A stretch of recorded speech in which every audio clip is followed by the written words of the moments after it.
ಈ ದಿನ ವಿಶೇಷ ಕಾರ್ಯಕ್ರಮ. ನಮ್ಮ ಮಹಾವತಾರ್ ಸಂಸ್ಥೆಯ ಸಂಸ್ಥಾಪಕರು ಆಗಿರತಕ್ಕಂಥ ಶ್ರೀ ರಂಗನಾಥ ಗುರುಗಳು ಆಗಮಿಸಲಿದ್ದಾರೆ. ಅಲ್ಲಿವರೆಗೆ ನಾವು ನಮ್ಮ ಯಾರಾದರೂ ತಾವುಗಳು ಪ್ರಾರ್ಥನೆಯನ್ನ ಹೇಳಕ್ಕೆ ಇದ್ದಲ್ಲಿ ಹ್ಯಾಂಡ್ ರೈಸ್ ಅನ್ನ ಮಾಡಿದರೆ ಈ ದಿನದ ಕಾರ್ಯಕ್ರಮವನ್ನು ಒಂದು ಪ್ರಾರ್ಥನೆಯಿಂದ ಪ್ರಾರಂಭ ಮಾಡೋಣ. ದಯಮಾಡಿ ಹ್ಯಾಂಡ್ ರೈಸ್ ಮಾಡಿ.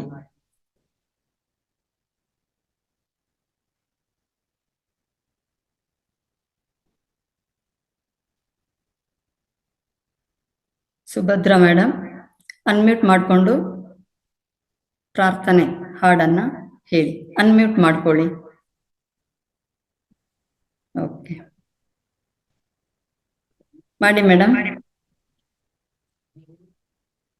ನಮಸ್ತೆ ಮೇಡಮ್. ನಮಸ್ತೆ. ನಮಸ್ತೆ. ನಮಸ್ತೆ ಗುರುಜಿ. ಪ್ರಥಮಂ ವಕ್ರತುಂಡಂಚ ಏಕದಂತಂ ದ್ವಿತೀಯಕಂ ತೃತೀಯಂ ಕೃಷ್ಣಪಿಂಗಾಕ್ಷಂ ಗಜವಕ್ರಂ ಚತುರ್ಥಕಂ ಲಂಬೋದರಂ ಪಂಚಮಂ ಚ ಷಷ್ಠಂ ವಿಕಟಮೇವ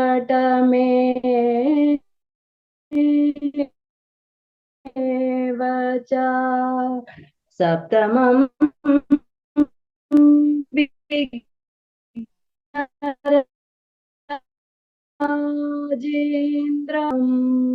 ನೆಟ್ವರ್ಕ್ ಇಶ್ಯೂ ಇದ್ದಂಗಿದೆ ಮ್ಯಾಮ್. ನೆಟ್ವರ್ಕ್ ಇಶ್ಯೂ ಇದ್ದಂಗಿದೆ ಸ್ವಲ್ಪ. ಹೇಳಿ ಹೇಳಿ. ಲಂಬೋದರಂ ಪಂಚಮಂಚ ಷಷ್ಠಂ ವಿಕಟಮೇವ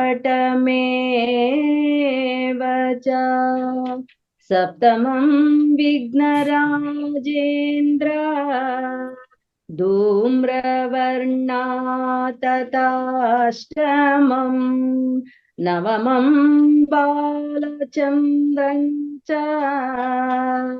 ದಶಮಂ ತು ವಿನಾಯಕಂ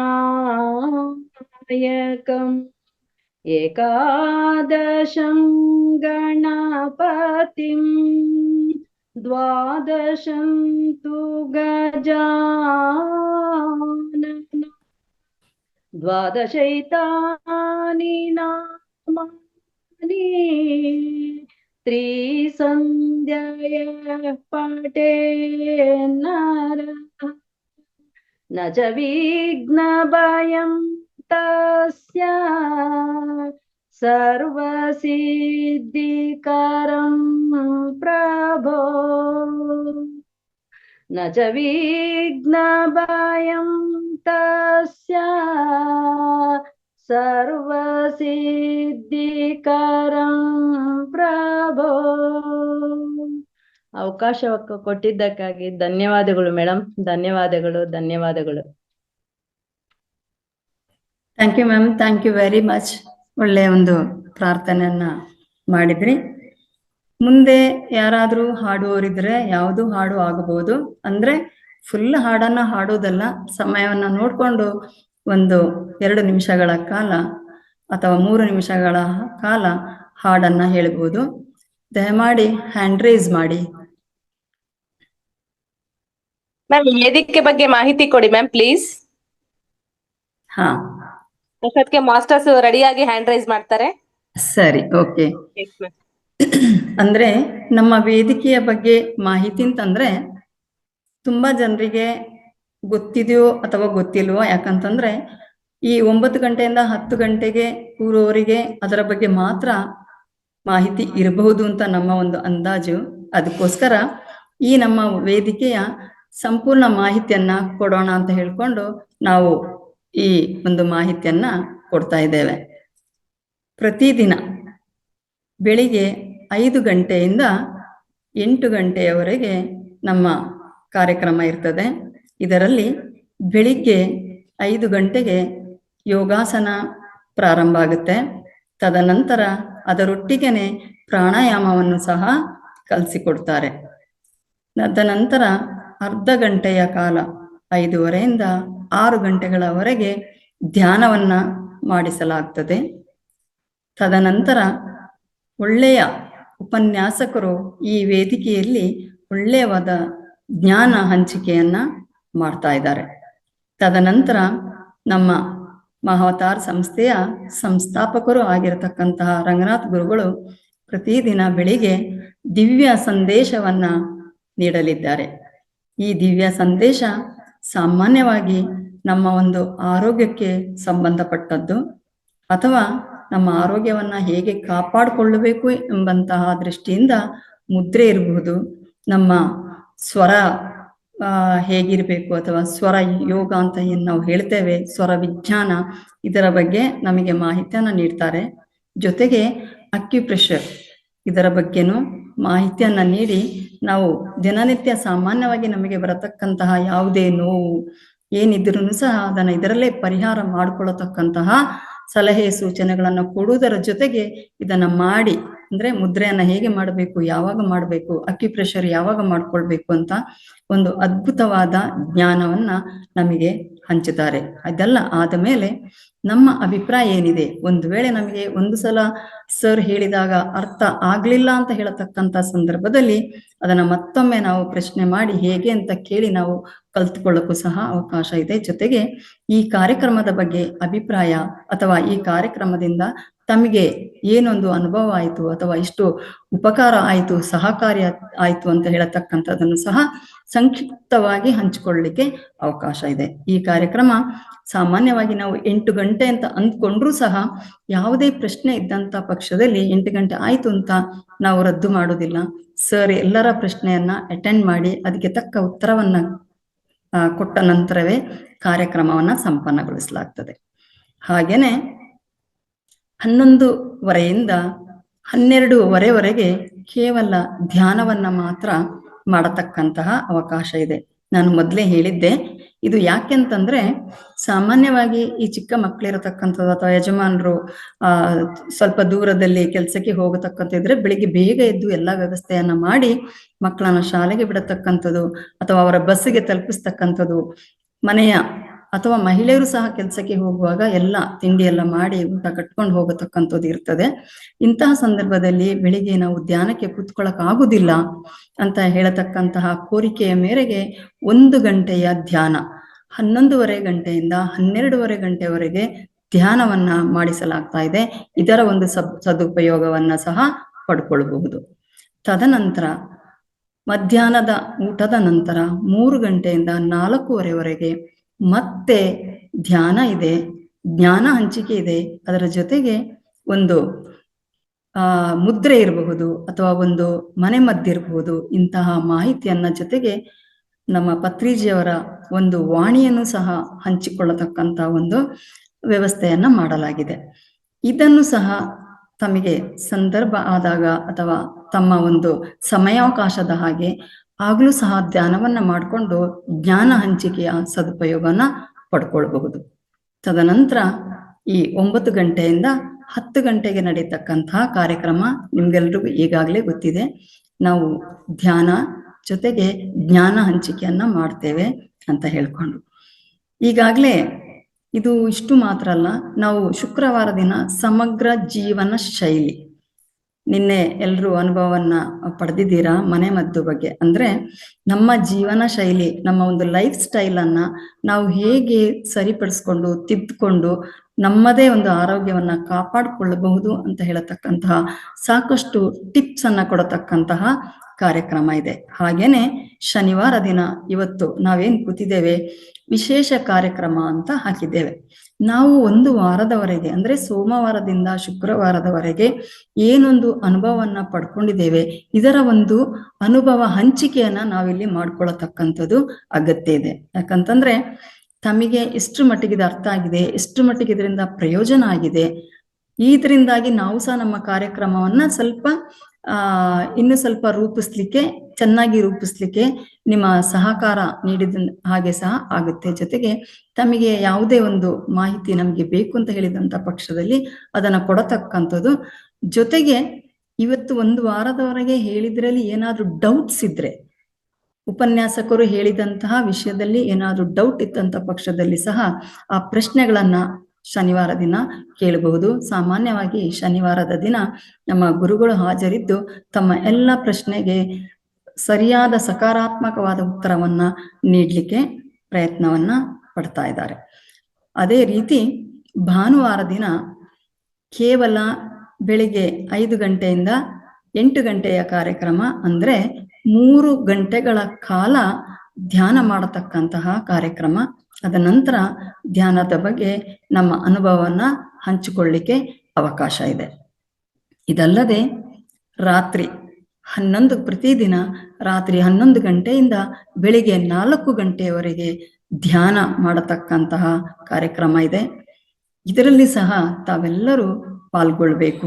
ನಾನು ಹೇಳಿದಂತಹ ಪ್ರತಿ ಒಂದು ಬಾರಿಯೂ, ಯಾಕಂತಂದ್ರೆ ನಾವು ಒಂದು ದಿನ ಒಂದು ಕಾರ್ಯಕ್ರಮವನ್ನು ಮಿಸ್ ಮಾಡಿಕೊಂಡ್ರು ಮತ್ತೆ ನಮಗೆ ಅವಕಾಶ ಇದ್ದಾಗ ಅದನ್ನ ಪಡ್ಕೋಬೇಕು. ಯಾಕಂತಂದ್ರೆ ನಾವು ಹೆಚ್ಚು ಹೆಚ್ಚು ಧ್ಯಾನ ಮಾಡಿದ ಹಾಗೆ ನಮ್ಮಲ್ಲಿ ಪರಿವರ್ತನೆ ಜಾಸ್ತಿ ಆಗ್ತದೆ, ನಮ್ಮ ಆರೋಗ್ಯ ಸುಧಾರಣೆ ಜಾಸ್ತಿ ಆಗ್ತದೆ, ನಮ್ಮ ಆಲೋಚನೆಗಳು ಸಕಾರಾತ್ಮಕವಾಗಿ ಬೆಳೀಲಿಕ್ಕೆ ಸಹಕಾರಿಯಾಗ್ತದೆ. ಜೊತೆಗೆ ಹೆಚ್ಚು ಜ್ಞಾನವನ್ನ ಪಡ್ಕೊಳ್ಳಿಕ್ಕೆ ಅವಕಾಶ ಇದೆ. ಆದ ಕಾರಣ ಈ ಎಲ್ಲವನ್ನು ಸಹ ಸದುಪಯೋಗ ಪಡಿಸ್ಕೊಳ್ಬೇಕು. ಜೊತೆಗೆ ತಮಗೆ ಯಾರ್ಯಾರು ಪರಿಚಯಸ್ಥರಿದ್ದಾರೆ ಹೆಚ್ಚಿನ ಜನರಿಗೆ ಈ ಮಾಹಿತಿಯನ್ನ ನೀಡಿ ಎಲ್ಲರೂ ಈ ವೇದಿಕೆಯ ಸದುಪಯೋಗವನ್ನ ಪಡ್ಕೋಬೇಕು ಅಂತ ನಾನು ಈ ಮೂಲಕ ಕೇಳಿಕೊಳ್ತಿದ್ದೇನೆ. ಧನ್ಯವಾದಗಳು. ನಾಗರತ್ನಮ್ಮ ಮೇಡಮ್,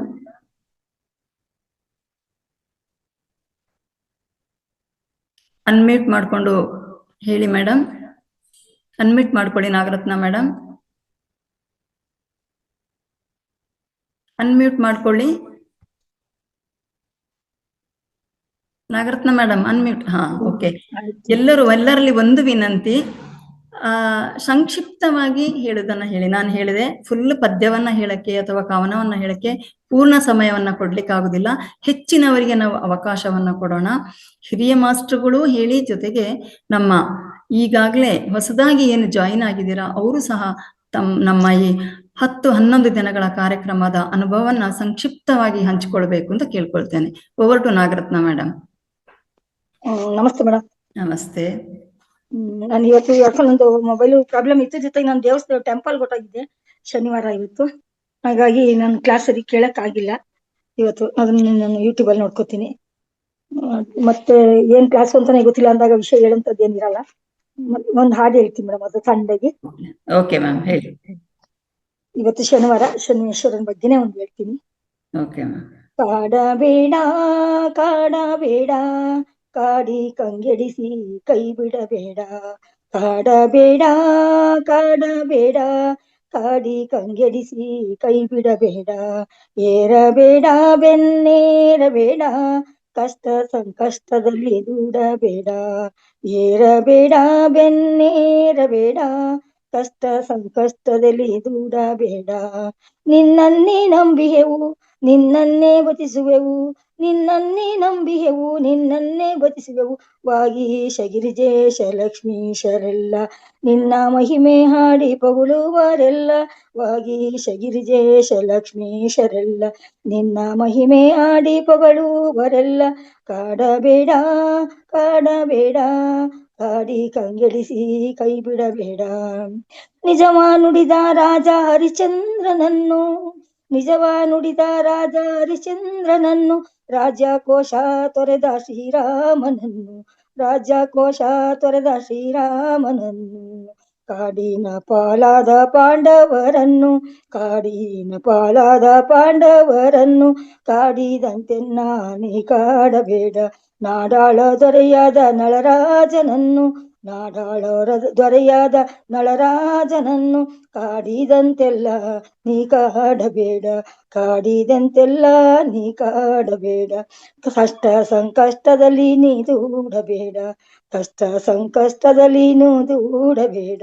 ಕರುಣಿಸು ಕಂಗೆಡಿಸಿ, ಕರುಣಿಸು ಕಂಗೆಡಿಸಿ ಕೈ ಬಿಡಬೇಡ, ಕರುಣಿಸು ಕಂಗೆಡಿಸಿ ಕೈ ಬಿಡಬೇಡ.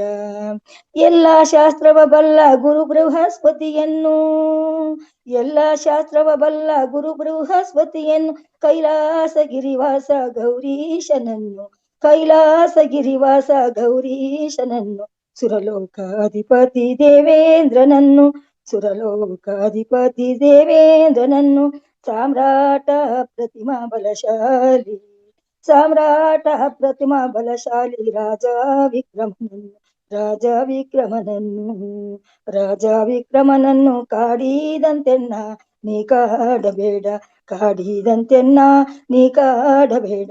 ರಾಜ ವಿಕ್ರಮನನ್ನು ಕಾಡಿದಂತೆನ್ನ ನೀ ಕಾಡಬೇಡ, ಕಾಡಬೇಡ, ಕಾಡಬೇಡ. ಕಾಡಿ ಕಂಗೆಡಿಸಿ ಕೈ ಬಿಡಬೇಡ, ಏರಬೇಡ ಬೆನ್ನೇರಬೇಡ. ಕಷ್ಟ ಸಂಕಷ್ಟದಲ್ಲಿ ನೀ ದೂಡಬೇಡ, ಕಷ್ಟ ಸಂಕಷ್ಟದಲ್ಲಿ ನೀ ದೂಡಬೇಡ. ಓಂ ಹರೇ ಶ್ರೀನಿವಾಸ. ಓಂ ಶಂ ಶನೇಶ್ವರಾಯ ನಮೋ ನಮಃ. ಓಂ ಶಂ ಶನೇಶ್ವರಾಯ ನಮೋ ನಮಃ. ನಮಸ್ತೆ madam. Thank you ma'am, thank you. ತುಂಬಾ ಚೆನ್ನಾಗಿ ಹೇಳಿದ್ದೀರಾ. ಧನ್ಯವಾದಗಳು, ಧನ್ಯವಾದಗಳು. ಮಾಸ್ಟರ್ಸ್ ದಯಮಾಡಿ ಹ್ಯಾಂಡ್ ರೈಸ್ ಮಾಡಿ. ಸಾಕಷ್ಟು ಅವಕಾಶ ಇದೆ, ಸಾಕಷ್ಟು ಕಲಾ ಅಥವಾ ಪ್ರತಿಭೆಯನ್ನು ಹೊಂದಿರತಕ್ಕಂಥವ್ರು ಈ ವೇದಿಕೆಯಲ್ಲಿ ಇದ್ದೀರಾ ಅಂತ ಅಂದ್ಕೊಂಡಿದ್ದೇನೆ. ಹೊಸ ಮಾಸ್ಟರ್ಸ್ ಅಥವಾ ನಮ್ಮ ಈಗಾಗಲೇ ವೇದಿಕೆಯಲ್ಲಿ ಸಾಕಷ್ಟು ಕಾರ್ಯಕ್ರಮ ಕೊಟ್ಟಂಥವರು ಸಹ ಇದ್ದಾರೆ. ದಯಮಾಡಿ ಹ್ಯಾಂಡ್ ರೈಸ್ ಮಾಡಿ. ಇದೊಂದು ಸದಾವಕಾಶ. ಈ ವೇದಿಕೆಯನ್ನ ತಮ್ಮ ಒಂದು ಟ್ಯಾಲೆಂಟ್ ಏನಿದೆ ಅದಕ್ಕೆ ನೀವು ತಲೆಬಾಗಬೇಕು ಅಥವಾ ಅಲ್ಲಿ ನಿಮ್ಮ ಟ್ಯಾಲೆಂಟ್ ಅನ್ನ ತೋರಿಸ್ಬೇಕು ಅಂತ ಹೇಳತಕ್ಕಂಥ ಮಾತನ್ನ ನಾನು ಕೇಳ್ಕೊಳ್ತಾ ಇದ್ದೇನೆ. ಸರಸ್ವತಿ ಮೇಡಮ್, ಅನ್ಮ್ಯೂಟ್ ಮಾಡ್ಕೊಳ್ಳಿ. ಅನ್ಮ್ಯೂಟ್ ಮಾಡಿದ್ದೇನೆ, ಅನ್ಮ್ಯೂಟ್ ಮಾಡ್ಕೊಳ್ಳಿ. ಅನ್ಮ್ಯೂಟ್ ಮಾಡ್ಕೊಂಡು ಮಾತಾಡಿ. ಸರಸ್ವತಿ ಮ್ಯಾಮ್. ಹಾಡ್ತೆ, ನಾನು ಹಾಡ್ತೇನೆ. Okay okay ma'am. Saraswati ma'am, ಹಾ, ನೀವ್ ಎಲ್ಲಿದ್ದ, ಎಷ್ಟ್ ದಿನ ಆಯ್ತು ಧ್ಯಾನಕ್ಕೆ ಬಂದಂತೇಳಿ ಸಂಕ್ಷಿಪ್ತವಾಗಿ ನಾನ್ ಬಂದು ಈಗ ನಿಮ್ದು ಈಗ ಶುರು ಆಯ್ತಲ್ಲ, ಈಗ 41 ದಿವಸದ ಅವಾಗಿಂದ ಶುರು. ಅವಾಗಿಂದ ವಿವರಣೆ ಕೊಟ್ಬಿಟ್ಟು ನೀವು ಹಾಡು ಕತೆ ಯಾವ್ದಾದ್ರು ಪಾರ್ಟಿಸಿಪೇಟ್ ಮಾಡ್ಬೋದು ಮ್ಯಾಮ್ ನೀವು. ಹಾ, ಎಷ್ಟು ದಿನ ಆಯ್ತು ನೀವು ಧ್ಯಾನಕ್ಕೆ ಬಂದು ಅಂತ ಹೇಳ್ಬಿಟ್ಟು ಪ್ರಾರಂಭ. ಈಗ 41 ದಿವಸದ ಈಗ ಮೇಡಮ್ ಗೊತ್ತಾಯ್ತು. ನೀವು 10 ದಿನದಿಂದ ಇದರಲ್ಲಿ ಇದ್ದೀರಾ, 11 ದಿನದಿಂದ ಇದ್ದೀರಾ. ಓಕೆ. ನಾನು ರಾತ್ರಿ ಮಾತ್ರ 9ರಿಂದ ಬರ್ತೇನೆ. ಬೆಳಿಗ್ಗೆ ಎಲ್ಲ ನನಗ ಯೋಗ ಕ್ಲಾಸಿಗೆ ಹೋಗ್ತೇನೆ ನಾನು. ಪರವಾಗಿಲ್ಲ ಪರವಾಗಿಲ್ಲ, ಹೇಳಿ ಮೇಡಮ್, ಹಾಡು ಹೇಳಿ.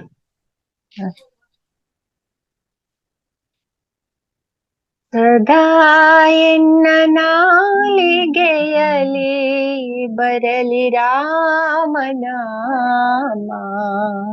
ಸದಾ ಎನ್ನ ನಾಲಿಗೆಯಲಿ ಬರಲಿ ರಾಮನಾಮ,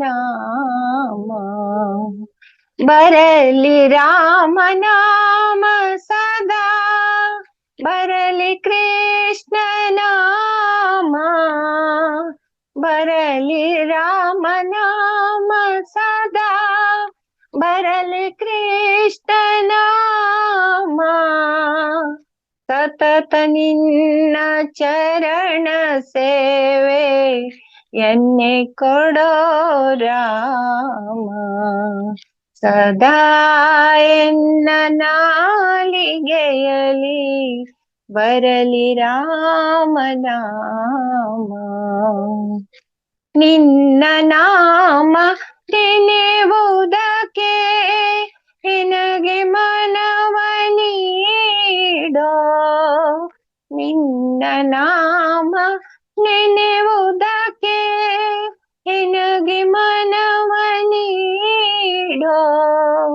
ನಾನಿನ್ನ ನಂಬಿದೆ ಶ್ರೀ ರಾಮ ಎನ್ನ ಕಾಯೋ, ನಾನಿನ್ನ ನಂಬಿದೆ ಶ್ರೀ ರಾಮಯ್ಯನ ಕಾಯೋ ಸದಾ ಎನ್ನ ನಾಲಿಗೆಯಲಿ ಬರಲಿ ರಾಮನಾಮ ಬರಲಿ ರಾಮನಾಮ ಬರಲಿ ರಾಮನಾಮ.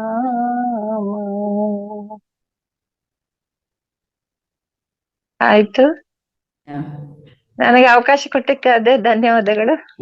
Thank you ma'am, thank you very much. ಚೆನ್ನಾಗಿ ಹೇಳಿದ್ರಿ. ಮುಂದೆ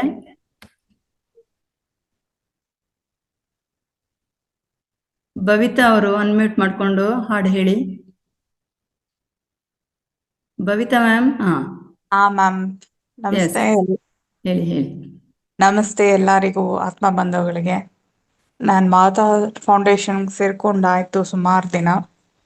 ಸೊ ಅವಾಗವಾಗ ಬರ್ತಾ ಇರ್ತೀನಿ ನಾನು ಮೆಡಿಟೇಷನ್ ಕ್ಲಾಸ್ಗೆ. ಸ್ವಲ್ಪ ಬ್ಯುಸಿ ಇದ್ದೀನಿ, ಅದಕ್ಕೋಸ್ಕರ ಅವಾಗ ರೆಗ್ಯುಲರಾಗಿ ಜಾಯ್ನ್ ಆಗೋಕ್ಕಾಗಲ್ಲ. ಬಟ್ ನಾನು ಫ್ರೀ ಇದ್ದಾಗ ಯಾವಾಗಲೂ ಜಾಯ್ನ್ ಆಗ್ತೀನಿ. ತುಂಬ ಚೇಂಜಸ್ ನಾನಲ್ಲಿ ಕಂಡಿದೆ ಇದರಲ್ಲಿ. ಸೊ ಐ ಲೈಕ್ ಟು ತುಂಬ ಇದೆ, ತುಂಬ ನನ್ನ ಪರಿವರ್ತನೆ ತುಂಬ ಆಗ್ತಾ ಇದೆ ಇದರಿಂದ. ಅದಕ್ಕೆಲ್ರಿಗೂ ಧನ್ಯವಾದಗಳು ಹೇಳ್ತೀನಿ. ರಂಗನಾಥ್ ಸರ್ಗೆ, ನಮ್ಮ ರೇವತಿ ಮ್ಯಾಮ್ಗೆ, ವಿಜಯ್ ಸರ್ಗೆ ಎಲ್ರಿಗೂ ಧನ್ಯವಾದ ಹೇಳಕ್ಕೆ ಇಷ್ಟಪಡ್ತೀನಿ. ಇವತ್ತು ನಾನು ಒಂದು ಹಾಡು ಹೇಳ್ತೀನಿ, ಶಿವಾದು. ಎಸ್, ಹೇಳಿ ಮೇಡಮ್. ಕೇಳು ಮಾದೇವಾ ಮನಸನ ಜೀವಾ, ನೀ ನುಡಿಸಿ ಹಾಡಾಕ ಢಮರು ಭಾಗ್ಯವ. ನಾ ಹೂವು ಹಣ್ಣು ತಂದೆ ಕಣ್ಣು ನೀನು ತಂದೆ, ನಾಳಲಿಲ್ಲ ತಂತಾನೆ ಬಂತಲ್. ನೆಟ್ವರ್ಕ್ ಇಶ್ಯೂ ಇದೆ ಅನ್ಸುತ್ತೆ. ನೆಟ್ವರ್ಕ್ ಇಶ್ಯೂ ಇದೆ ಅನ್ಸುತ್ತೆ. ಹೇಳಿ ಹೇಳಿ. ನೀನು ನಗಬೋದ, ನಾನಾಗಿ ಅಳಬೋದ, ಹೇ ಶಿವ ಜೀವವ ಕಾಡುತ್ತೀಯ ಕೋ ಶಿವ, ಕನಸು ಹೊಡೆಯುವ ನೀನಾಗಿ ಅಳಬೋದ. ಧನ್ಯವಾದಗಳು madam. Thank you ma'am, thank you very much. ಬೇರೆ ಯಾರಾದರೂ ಹ್ಯಾಂಡ್ ರೈಸ್? ಸಣ್ಣೇಗೌಡ್ರು ಸರ್ ಹ್ಯಾಂಡ್ ರೈಸ್ ಮಾಡಿದ್ರಲ್ವಾ? ಸಣ್ಣೇಗೌಡ್ರು ಸರ್ ಸರ್, ಹ್ಯಾಂಡ್ ರೈಸ್ ಮಾಡಿ, ಅವರಿಗೆ ಬೇಗ ಈಸಿ ಆಗುತ್ತೆ ಕೊಡ್ಲಿಕ್ಕೆ. ಪ್ಲೀಸ್ ಹ್ಯಾಂಡ್ ರೈಸ್ ಮಾಡಿ ಸರ್.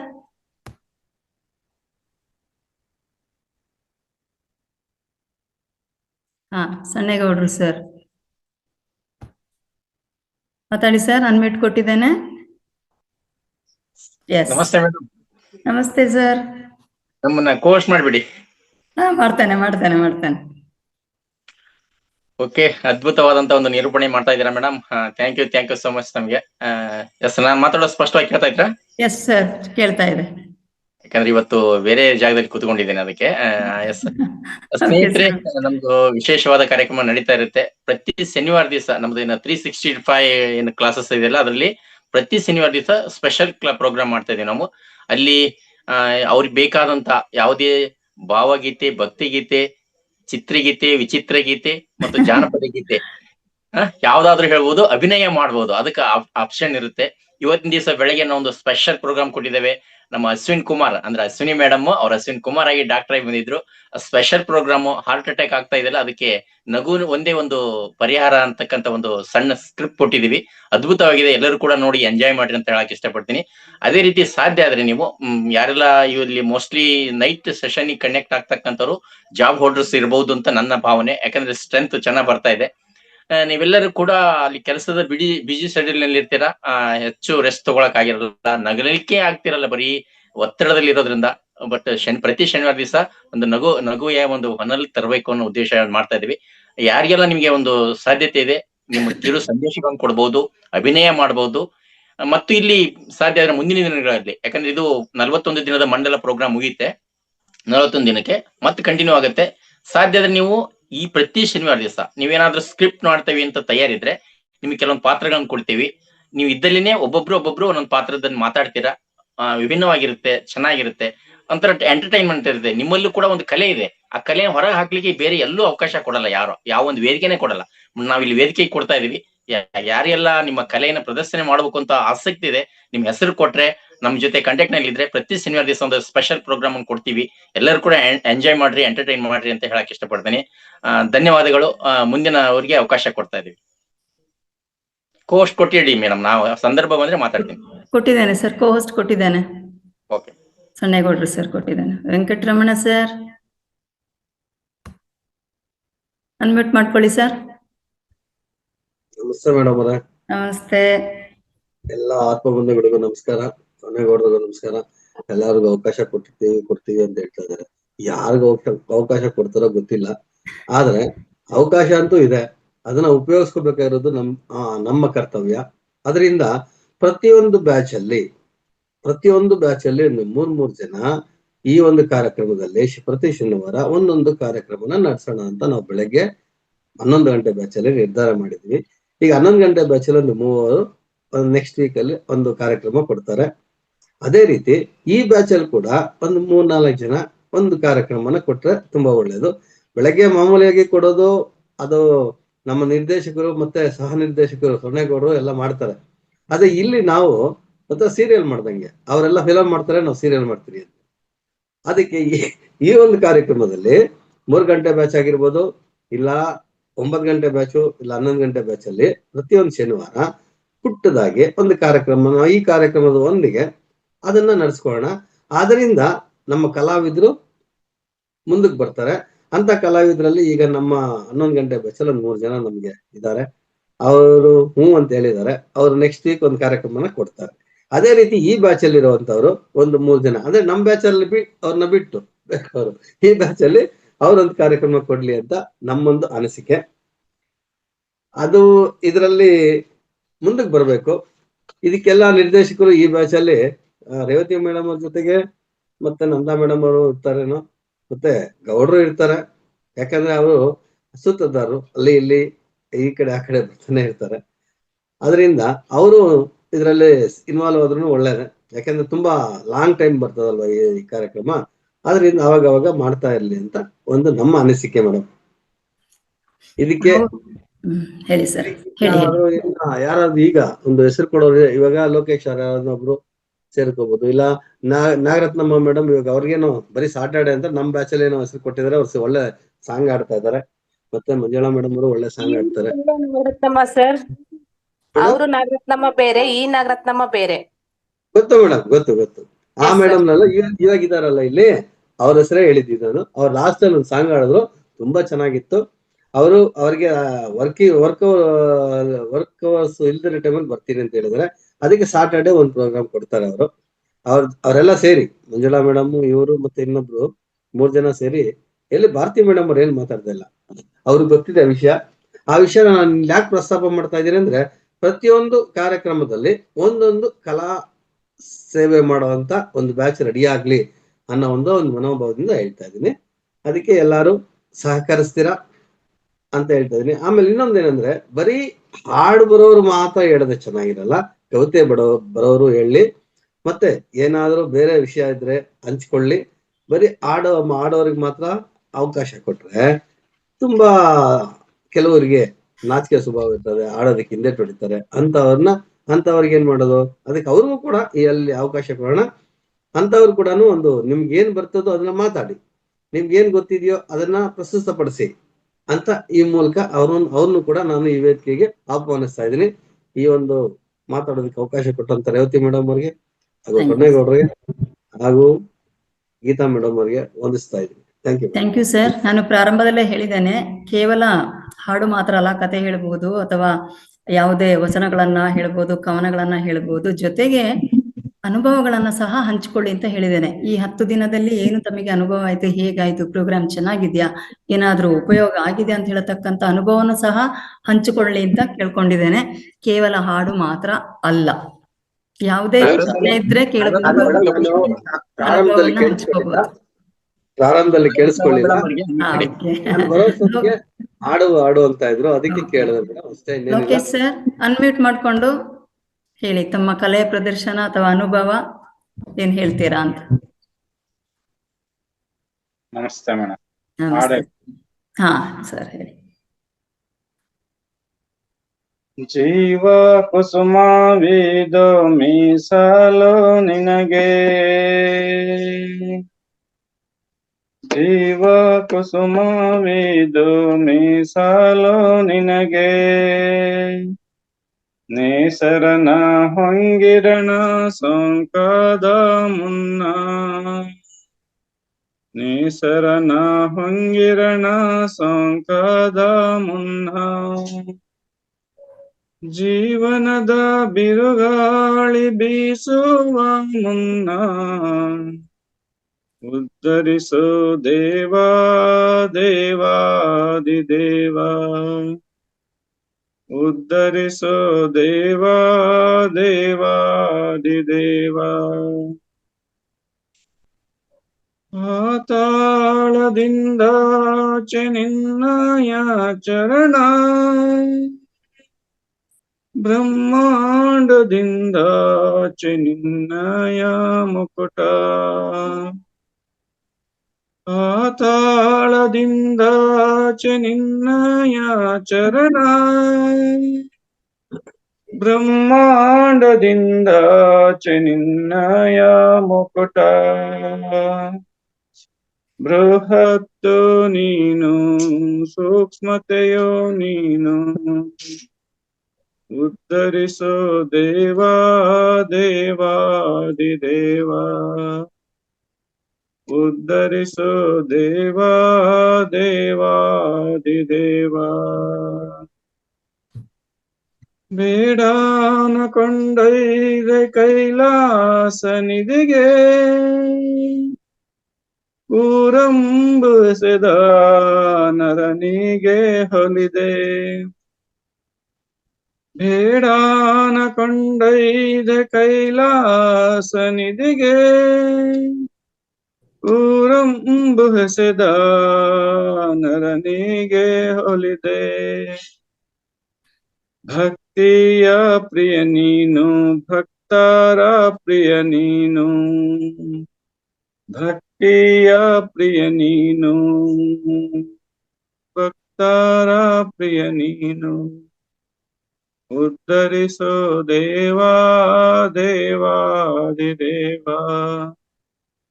ಉದ್ಧರಿಸೋ ದೇವಾ ದೇವಾದಿದೇವ. ಜೀವ ಕುಸುಮವಿದು ಮೀಸಲು ನಿನಗೆ, ಜೀವ ಕುಸುಮವಿದು ಮೀಸಲು ನಿನಗೆ, ನೇಸರನ ಹೊಂಗಿರಣ ಸೋಂಕದ ಮುನ್ನ, ಜೀವನದ ಬಿರುಗಾಳಿ ಬೀಸುವ ಮುನ್ನ, ಉದ್ಧರಿಸೋ ದೇವಾ ದೇವಾದಿದೇವ, ಉದ್ಧರಿಸೋ ದೇವಾ ದೇವಾದಿದೇವ, ಉದ್ಧರಿಸೋ ದೇವಾ ದೇವಾದಿದೇವ. Thank you. Thank you very much sir. ಸುಂದರವಾಗಿ ಹೇಳಿದ್ದೀರಾ, ಧನ್ಯವಾದಗಳು ಸರ್. ನಾಗರತ್ನಮ್ಮ ಮೇಡಮ್ ಅನ್ಮ್ಯೂಟ್ ಮಾಡ್ಕೊಂಡು ಅನ್ಮ್ಯೂಟ್ ಮಾಡ್ಕೊಳ್ಳಿ. ಓಕೆ ಹೇಳಿ ಮೇಡಮ್, ಏನ್ ಹೇಳ್ತೀರಾ ತಾವು? ಅನ್ಮ್ಯೂಟ್ ಮಾಡ್ಕೊಳ್ಳಿ. ಆಪ್ಷನ್ಸ್ ಬೇಗ ತಗೋಬೇಕು ಮ್ಯಾಮ್ ಪ್ಲೀಸ್. ಅನ್ಮ್ಯೂಟ್ ಸರ್ ಮಾಡ್ಕೊಳ್ಳಿ ಆಗಮಿಸಿದ್ದಾರೆ ವೇದಿಕೆಗೆ.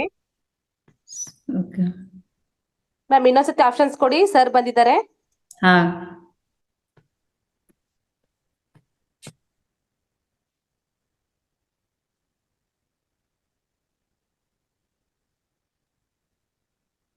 ಎಸ್ ಮ್ಯಾಮ್, ಸರ್ನ ವೆಲ್ಕಮ್ ಮಾಡಿಬಿಡಿ ಮ್ಯಾಮ್ ನೀವು.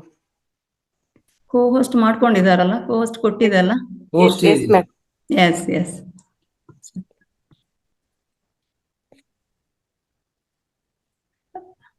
ನಾನು ಪ್ರಥಮವಾಗಿ ಇವಾಗ ಇಷ್ಟೊತ್ತು ಕಾರ್ಯಕ್ರಮನ ನೋಡಿದ್ರಿ. ಗುರುಗಳು ಬಂದ ತಕ್ಷಣ ವಿಶೇಷ ಕಾರ್ಯಕ್ರಮ ಪ್ರಾರಂಭ ಆಗ್ತದೆ ಅಂತ ಹೇಳತಕ್ಕಂಥ ಮಾತನ್ನ ಪ್ರಾರಂಭದಲ್ಲೇ ಹೇಳಿದ್ದೆ. ನಮ್ಮ ಮಹಾವತಾರ್ ಸಂಸ್ಥೆಯ ಸಂಸ್ಥಾಪಕರು ಆಗಿರತಕ್ಕಂತಹ, ನಮ್ಮೆಲ್ಲ ಗುರುಗಳು ಆಗಿರತಕ್ಕಂತಹ, ಜ್ಞಾನ ಭಂಡಾರವನ್ನೇ ಹೊತ್ತು ತಂದಿರತಕ್ಕಂತಹ ಡಾಕ್ಟರ್ ರಂಗನಾಥ್ ಸರ್ ಈ ವೇದಿಕೆಗೆ ಹಾಜರಾಗಿದ್ದಾರೆ. ಇವರನ್ನ ತಮ್ಮ ಎಲ್ಲರ ಪರವಾಗಿ, ಈ ವೇದಿಕೆ ಪರವಾಗಿ ಹಾಗೂ ನಾನು ವೈಯಕ್ತಿಕವಾಗಿ ನಾನು ಸ್ವಾಗತವನ್ನ ಬಯಸ್ತೇನೆ. Over to you sir. Madam, thank you. ಎಲ್ಲರಿಗೂ ನಮಸ್ಕಾರ, ಎಲ್ಲರಿಗೂ ಶುಭ ಸಾಯಂಕಾಲ. ರೈಟ್ ಸ್ನೇಹಿತರೆ, ಆತ್ಮೀಯರೇ, ಇಷ್ಟುವರೆಗೂ ಅದ್ಭುತವಾದ ರೀತಿಯಲ್ಲಿ ಕ್ಲಾಸಸ್ ನಡೀತಾ ಇದೆ. ಸಾಯಂಕಾಲ ಕ್ಲಾಸಸ್ ಯಾಕೋ ಮತ್ತೆ ಸಾಯಂಕಾಲ ಎಲ್ಲರೂ ಜಾಯ್ನ್ ಆಗಿ ಆಚರಣೆ ಮಾಡಬೇಕಂತ ಕಾರ್ಯಕ್ರಮ ಇದು. ಇಲ್ಲಿ ಸಂಖ್ಯೆ ಕಡಿಮೆ ಮಾಡ್ಕೊತಾ ಇದ್ದಾರೆ, ಅಂದರೆ ಎಲ್ಲರೂ ಭಾಗವಹಿಸಬೇಕು. ಸೊ ಹೆಚ್ಚು ಸಂಖ್ಯೆಯಲ್ಲಿ ಭಾಗವಹಿಸಿ ಧ್ಯಾನ ಮಾಡಿ, ಧ್ಯಾನ ಜ್ಞಾನ ಮಾಡಿಕೊಂಡು ಆಮೇಲೆ ನಿದ್ದೆಗೆ ಹೋಗ್ಬೇಕು, ಇಲ್ಲ ನಿರಂತರ ಧ್ಯಾನಕ್ಕೆ ಹೋಗ್ಬೇಕು. ಮತ್ತೆ ಇವತ್ತು ನೋಡಿದರೆ 60 ಜನ. ಸೊ ಅದು ಯಾವ ಥರ ಇರ್ತದೆ ಅಂದರೆ, ಅವರವರು ನೈಟು ಧ್ಯಾನ ಮಾಡಬೇಕಂತವರು ಖಂಡಿತ ಬರಬೇಕು. ಓಕೆ, ಅದರಿಂದ ಫಲಿತ ಹೆಚ್ಚಾಗಿರುತ್ತೆ. ಸೊ ನಾವು ಮೊದಲನೇ ಕ್ಲಾಸಲ್ಲಿ ಹೇಳಿದ್ದೀವಿ, ಆದರೆ ಹೋಗ್ತಾ ಹೋಗ್ತಾ ಏನಾಗುತ್ತಂದರೆ, ಒಂದೇನಂದರೆ ಅವ್ರಿಗೆ ಅದರ ಫಲಿತನ ಸಿಕ್ಕಿರಬೇಕು, ಇಲ್ಲಾಂದರೆ ಏನೋ ಒಂದು ಬ್ಯುಸಿಯಲ್ಲಿ ಇದನ್ನು ನಿರ್ಲಕ್ಷ್ಯ ಮಾಡ್ತಾ ಇರ್ತಾರೆ. ಸೊ ಆಗಲಿ ಬಿಡಿ, ಆಮೇಲೆ ನಾಳೆ ಮಾಡೋಣ, ನಾಡಿದ್ದು ಮಾಡೋಣ ಅಂತ ಆ ರೀತಿಯಲ್ಲಿ ಮುಂದಕ್ಕೆ ತಲುಪ್ತಾ ಇರ್ತಾರೆ. ಸೊ ಅದು ಯಾವುದೇ ರೀತಿಯಲ್ಲಿ ಸಹಾಯ ಆಗಲ್ಲ. ಖಂಡಿತ ಧ್ಯಾನ ಜ್ಞಾನ, ಈ ಸಾಂಗತ್ಯ ಸ್ವಾಧ್ಯಾಯ ಅನ್ನೋದು ನಿತ್ಯವಾಗಿ ಒಂಥರ ಪಾರಾಯಣ ನಡೀತದಲ್ಲ, ನಮ್ಮ ಮನೆಯಲ್ಲಿ ಪಾರಾಯಣ ಮಾಡ್ತೀವಿ ನೋಡಿ, ಆ ರೀತಿಯಲ್ಲಿ ಮಾಡ್ಕೊತಾ ಇರಬೇಕಾಗತ್ತೆ. ಸೊ ಅವಾಗ ಫಲಿತ ಹೆಚ್ಚಾಗಿರುತ್ತೆ. ಇನ್ನೂ ನಿಮ್ಮ ಫ್ರೆಂಡ್ಸು ಯಾರ್ಯಾರಿದ್ದಾರೋ ಎಲ್ಲರನ್ನೂ ಇಲ್ಲಿ ಭಾಗವಹಿಸೋ ರೀತಿಯಲ್ಲಿ ಪ್ರತಿಯೊಬ್ಬರು ನೋಡ್ಕೊಳ್ಳಿ. ಓಕೆ, ನಿಮಗೆ ವಾಟ್ಸಪ್ಪಲ್ಲಿ ನೇರವಾಗಿ ಕಾಂಟ್ಯಾಕ್ಟ್ಸೇ ಸುಮಾರು ಇರುತ್ತೆ. ಅವರೆಲ್ಲನೂ ಈಗ ಏನಾಗಿದೆ ಅಂದರೆ, ಈ ವೇದಿಕೆಗೆ 500 ಜನ ಜಾಯ್ನ್ ಆಗಿದ್ರು ಇಲ್ಲಿ ಅವಕಾಶ ಇದೆ ಅಂತ ದೊಡ್ಡ ವೇದಿಕೆ ನಾವು ಕೊಟ್ಟಿದ್ದೀವಿ. ಸಾಯಂಕಾಲಕ್ಕೋಸ್ಕರ ಮಾತ್ರ ಕೊಟ್ಟಿದ್ದೀವಿ. ಆ್ಯಕ್ಚುಲಿ ಇದು ತೆಲುಗಲ್ಲಿತ್ತು ಈ ವೇದಿಕೆ, ತೆಲುಗಿಂದ ಕನ್ನಡ ಕೊಟ್ಟಿದ್ವಿ. ಯಾಕಂದರೆ ಹೆಚ್ಚು ಜನ ಭಾಗವಹಿಸಲಿ, ಪ್ರತಿಯೊಬ್ಬರು ಲಾಭ ಪಡಬೇಕಂತ. ಅದಕ್ಕೋಸ್ಕರ ನಾವೆಲ್ಲ ಪ್ರಚಾರ ಮಾಡೋಣ ಇನ್ನೂ. ಓಕೆ, ಹೆಚ್ಚೆಚ್ಚು ಪ್ರಚಾರ ಮಾಡೋಕ್ಕೆ ಪ್ರಯತ್ನ ಮಾಡಿ, ಹಾಗೆ ಬಿಡಕ್ಕೆ ಹೋಗ್ಬಿಡಿ. ಓಕೆ, ಸೊ ಇವತ್ತಿನ ಒಂದು ಕಾನ್ಸೆಪ್ಟ್ ಏನಂದರೆ ಕರ್ಮ ಅಕರ್ಮ, ಇದ್ರ ಬಗ್ಗೆ ಸ್ವಲ್ಪ ಅರ್ಥ ಮಾಡ್ಕೊಳ್ಳೋಣ. ಓಕೆ, ಸೊ ಕರ್ಮ ಅಂದರೆ ಏನು, ಅಕರ್ಮ ಅಂದರೆ ಏನು? ಸೊ ಭಗವದ್ಗೀತೆ ಪ್ರಕಾರ ಕೃಷ್ಣ ಏನು ಹೇಳ್ತಾರೆ ಅಂದರೆ, ಸೊ ನಾವು ಏನೇನು ಮಾಡ್ತೀವೋ ಮನಸ ವಾಚ ಕರ್ಮನ ಅಂತ ಹೇಳ್ತೀವಲ್ಲ, ಅವೆಲ್ಲಾನು ಏನಂದರೆ ಅಕರ್ಮಗಳು ಅಂತ ಹೇಳ್ತಾರೆ. ಅಂದರೆ ಅಕರ್ಮಗಳಂದರೆ, ಸೊ ಅವೆಲ್ಲನೂ ಸಕ್ರಮವಾದ ಕರ್ಮಗಳು ಆಗೋದೇ ಇಲ್ಲ ಅಂತ ಹೇಳ್ತಾರೆ. ನೋಡಿ, ಎಷ್ಟೆಲ್ಲ ಮಾಡ್ತೀವಿ ನಾವು. ನಾನೊಂದು ದೊಡ್ಡ ಅಧಿಕಾರಿ ಆಗ್ಬೋದು, ರಾಜಕೀಯ ನಾಯಕ ಆಗ್ಬೋದು, ಈ ಕಡೆ ದೊಡ್ಡ ಸ್ಪೋರ್ಟ್ಸ್ ಮ್ಯಾನ್ ಆಗ್ಬೋದು, ನಾವು ಒಂಥರ ಮ್ಯೂಸಿಷಿಯನ್ ಆಗ್ಬೋದು, ಈ ಇಡೀ ಪ್ರಪಂಚಕ್ಕೆ ವರ್ಲ್ಡ್ ಬ್ಯಾಂಕಲ್ಲಿ ಕೆಲಸ ಮಾಡ್ಬೋದು, ಇಲ್ಲಾಂದರೆ ನಾನು ಈ ದೇಶಕ್ಕೆ ಪ್ರಧಾನಿ ಆಗ್ಬೋದು. ಇವೆಲ್ಲಾನು ಏನು ಹೇಳ್ತಾರೆ ಅಂದರೆ, ಯಾವ ರೀತಿಯಲ್ಲಿ ಹೇಳ್ತಾರೆ ಅಂದರೆ, ಇವೆಲ್ಲ ಕರ್ಮಗಳೇ ಅಲ್ಲ ಅಂತ ಹೇಳ್ತಾರೆ, ಸರಿಯಾದ ಕರ್ಮಗಳು ಅಲ್ಲ ಅಂತ ಹೇಳ್ತಾರೆ. ನೋಡಿ, ಇನ್ನು ಯಾವುದಪ್ಪ ಸರಿಯಾದ ಕರ್ಮ ಅಂದರೆ, ಇಲ್ಲಿ ಅಕರ್ಮ ಸಕರ್ಮ. ಸೊ ಯಾವುದು ಸರಿಯಾದ ಕರ್ಮ ಅಂತಂದರೆ, ಏನು ಮಾಡೋದಿಲ್ಲದೆ, ಮಾತಾಡೋದಿಲ್ಲದೆ, ಕೇಳಿಸ್ಕೊಂಡಿದ್ರೆ, ನೋಡಿಲ್ಲದೆ, ಅದೇ ಸರಿಯಾದ ಕರ್ಮ ಅಂತ ಹೇಳ್ತಾರೆ. ನೋಡಿದ್ರ ಎಷ್ಟು ಮಾತು ಇದೆ. ಅಂದರೆ ಏನು ಮಾಡೋದಿಲ್ಲ ಅಂದರೆ ಏನು ಮಾಡಬೇಕು? ಮತ್ತೆ ಧ್ಯಾನ ಮಾಡಬೇಕು. ಅಂದರೆ ಏನು ಅಂದರೆ ಮನಸ ವಾಚ ಕರ್ಮನ ಯಾವ ಕರ್ಮನೂ ಮಾಡಬಾರ್ದು, ಅದೇ ಅಕರ್ಮ, ಅದೇ ಸರಿಯಾದ ಕರ್ಮ ಅಂತ ಹೇಳ್ತಾರೆ. ಇದು ಯಾರೆಲ್ಲಿದು? ಕೃಷ್ಣ ಭಗವಾನ. ಸೊ ಭಗವದ್ಗೀತೆಯಲ್ಲಿ ಹೇಳ್ಕೊಟ್ರು. ಅರ್ಥ ಆಯ್ತಾ? ಇನ್ನು ಯಾವ ರೀತಿಯಲ್ಲಿ ಅಂದರೆ ಮತ್ತೆ ನಾವು ನೋಡ್ತಾ ಇರ್ತೀವಿ, ಇಡೀ ದಿನ ಏನೇನೋ ಮಾಡಕ್ಕೆ ಪ್ರಯತ್ನ ಮಾಡ್ತೀವಿ. ಅದೊಂದು ಬಿಟ್ಬಿಟ್ಟು, ಅಂದರೆ ಧ್ಯಾನ ಒಂದು ಬಿಟ್ಟು ಎಲ್ಲಾನು ಮಾಡೋಕೆ ಪ್ರಯತ್ನ ಮಾಡ್ತಾ ಇರ್ತೀವಿ. ಅದು ಯಾವ ರೀತಿಯಲ್ಲಿ ಮಾಡ್ತೀವಿ ಅಂದರೆ, ಹೆಚ್ಚಾಗಿ ತೊಡಗಿಸ್ಕೊಂಡಿರ್ತೀವಿ ಅದರಲ್ಲಿ. ಪ್ರತಿಯೊಂದರಲ್ಲಿ ನೋಡ್ತಾ ಇದ್ವಲ್ಲ ನಾವು, ಅದು ಎಷ್ಟು ತೊಡಗಿಸ್ಕೊತೀವಿ, ನಿಜವಾಗಿ ನಾವೇ ಮಾಡ್ತಾ ಇದ್ವಿ, ಇನ್ನು ನಾವು ಮಾಡಿಲ್ಲ ಅಂದರೆ ಈ ಕರ್ಮ ಆಗೋದೇ ಇಲ್ಲ ಅಂತ ಆ ರೀತಿಯಲ್ಲಿ ನಾವು ಮಾಡ್ತೀವಿ.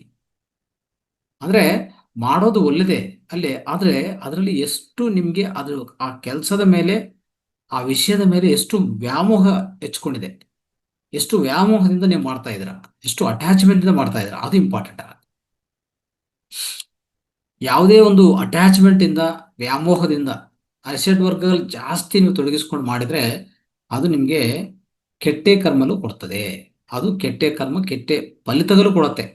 ಅದು ಈ ಜೀವನದಲ್ಲೆಲ್ಲ, ಮುಂದಿನ ಜೀವನದಲ್ಲಿ ನಾವು ನೆಕ್ಸ್ಟ್ ಲೈಫಲ್ಲಿನೂ, ಸೊ ಫ್ಯೂಚರ್ ಲೈಫಲ್ಲಿ ನಾವು ಅನುಭವಿಸ್ಬೇಕಾದಂಥ ಪರಿಸ್ಥಿತಿ ಬರುತ್ತೆ ನೋಡಿ.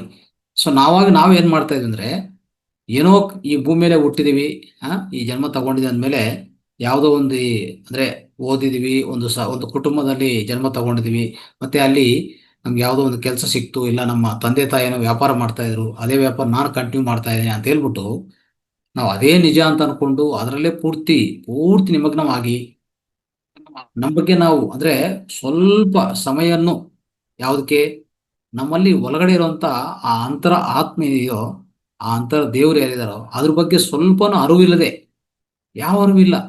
ನೀವು ಯಾರು ಅಂದ್ರೆ, ನನ್ನ ಹೆಸರು ಇದು, ನಾನು ಈ ಊರಿಂದ ಬಂದೆ, ನನ್ನ ತಂದೆ ತಾಯಿ ಇದು, ಅಂದ್ರೆ ನನಗೆ ಇಷ್ಟೆಲ್ಲ ಆಸ್ತಿಗಳಿದೆ, ನಾವು ಇಷ್ಟೆಲ್ಲ ಬಂಧುಗಳಿದೆ, ಇದ್ರ ಬಗ್ಗೆನೇ ಮಾತಾಡ್ತಾ ಇರ್ತೀವಿ ನಾವು. ಒಂದ್ಸೂರು ಅಟ್ಲೀಸ್ಟು ನಾನು ಇದೆಲ್ಲ ಯಾವುದಿಲ್ಲ, ನಾನು ಒಳಗಡೆ ಇರುವಂತ ಅಂತರಾತ್ಮ ಅದೇ ನಾನು, ಅದೇ ಶಾಶ್ವತ ಅಂತ ಯಾವುದೇ ರೀತಿಯಲ್ಲಿ ಆಲೋಚನೆ ಬರ್ತಾ ಇಲ್ಲ, ಅದ್ರ ಬಗ್ಗೆ ಯೋಚನೆ ಮಾಡ್ತಾ ಇಲ್ಲ. ಆ ರೀತಿಯಲ್ಲಿ ನಾವು ತೊಡಗಿಸ್ಕೊಂಡಿದ್ದೀವಿ. ಆಯ್ತಾ? ಸೊ ಒಂಥರ ಹೇಳ್ಬೇಕಂದ್ರೆ, ಸೊ ಇದೇ ಕರೆಕ್ಟ್ ಏನೋ, ಇದೇ ಕರೆಕ್ಟು, ನಾವು ಮಾಡ್ತಾ ಇರೋದೇ ಕರೆಕ್ಟ್ ಅಂತ ಪರಿಸ್ಥಿತಿ ಬಂದ್ಬಿಟ್ಟಿದೆ ಸ್ಮಿತ್ರರೇ.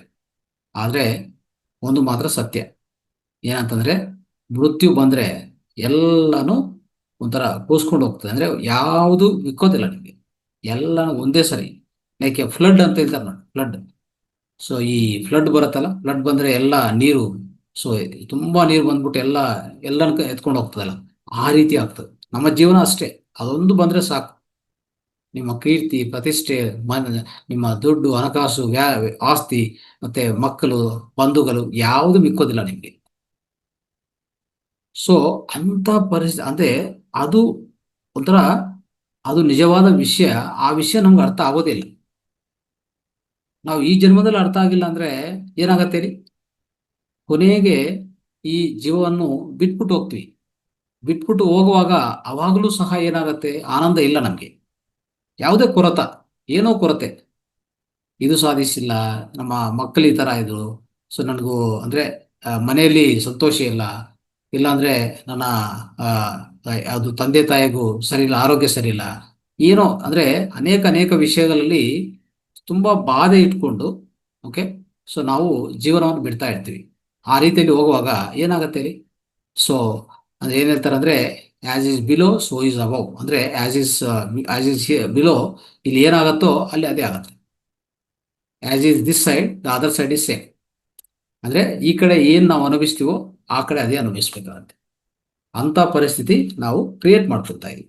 ಅದಕ್ಕೆ ಸೊ ಕೃಷ್ಣ ಭಗವಾನ್ ಏನ್ ಹೇಳ್ತಾರಂದ್ರೆ, ನಿಮ್ಮ ಕರ್ಮಗಳನ್ನು ಅಕರ್ಮಗಳು ಮಾಡ್ಕೊಳ್ಳಿ, ಆ ಅಕರ್ಮಗಳನ್ನು ಕರ್ಮಗಳು ಮಾಡ್ಕೊಳ್ಳಿ ಅಂತ ಹೇಳ್ತಾರೆ. ಅಂದ್ರೆ ಸೊ ನೀವು ಯಾವುದೇ ಅಕರ್ಮ ಅಂತ ಅನ್ಕೊಂತೀರೋ ಅದೇ ನಿಜವಾದ ನಿಮ್ಮ ಕರ್ಮ ಅಂತ ಹೇಳ್ತಾರೆ. ಏನದು? ಧ್ಯಾನ ಮಾಡೋದು.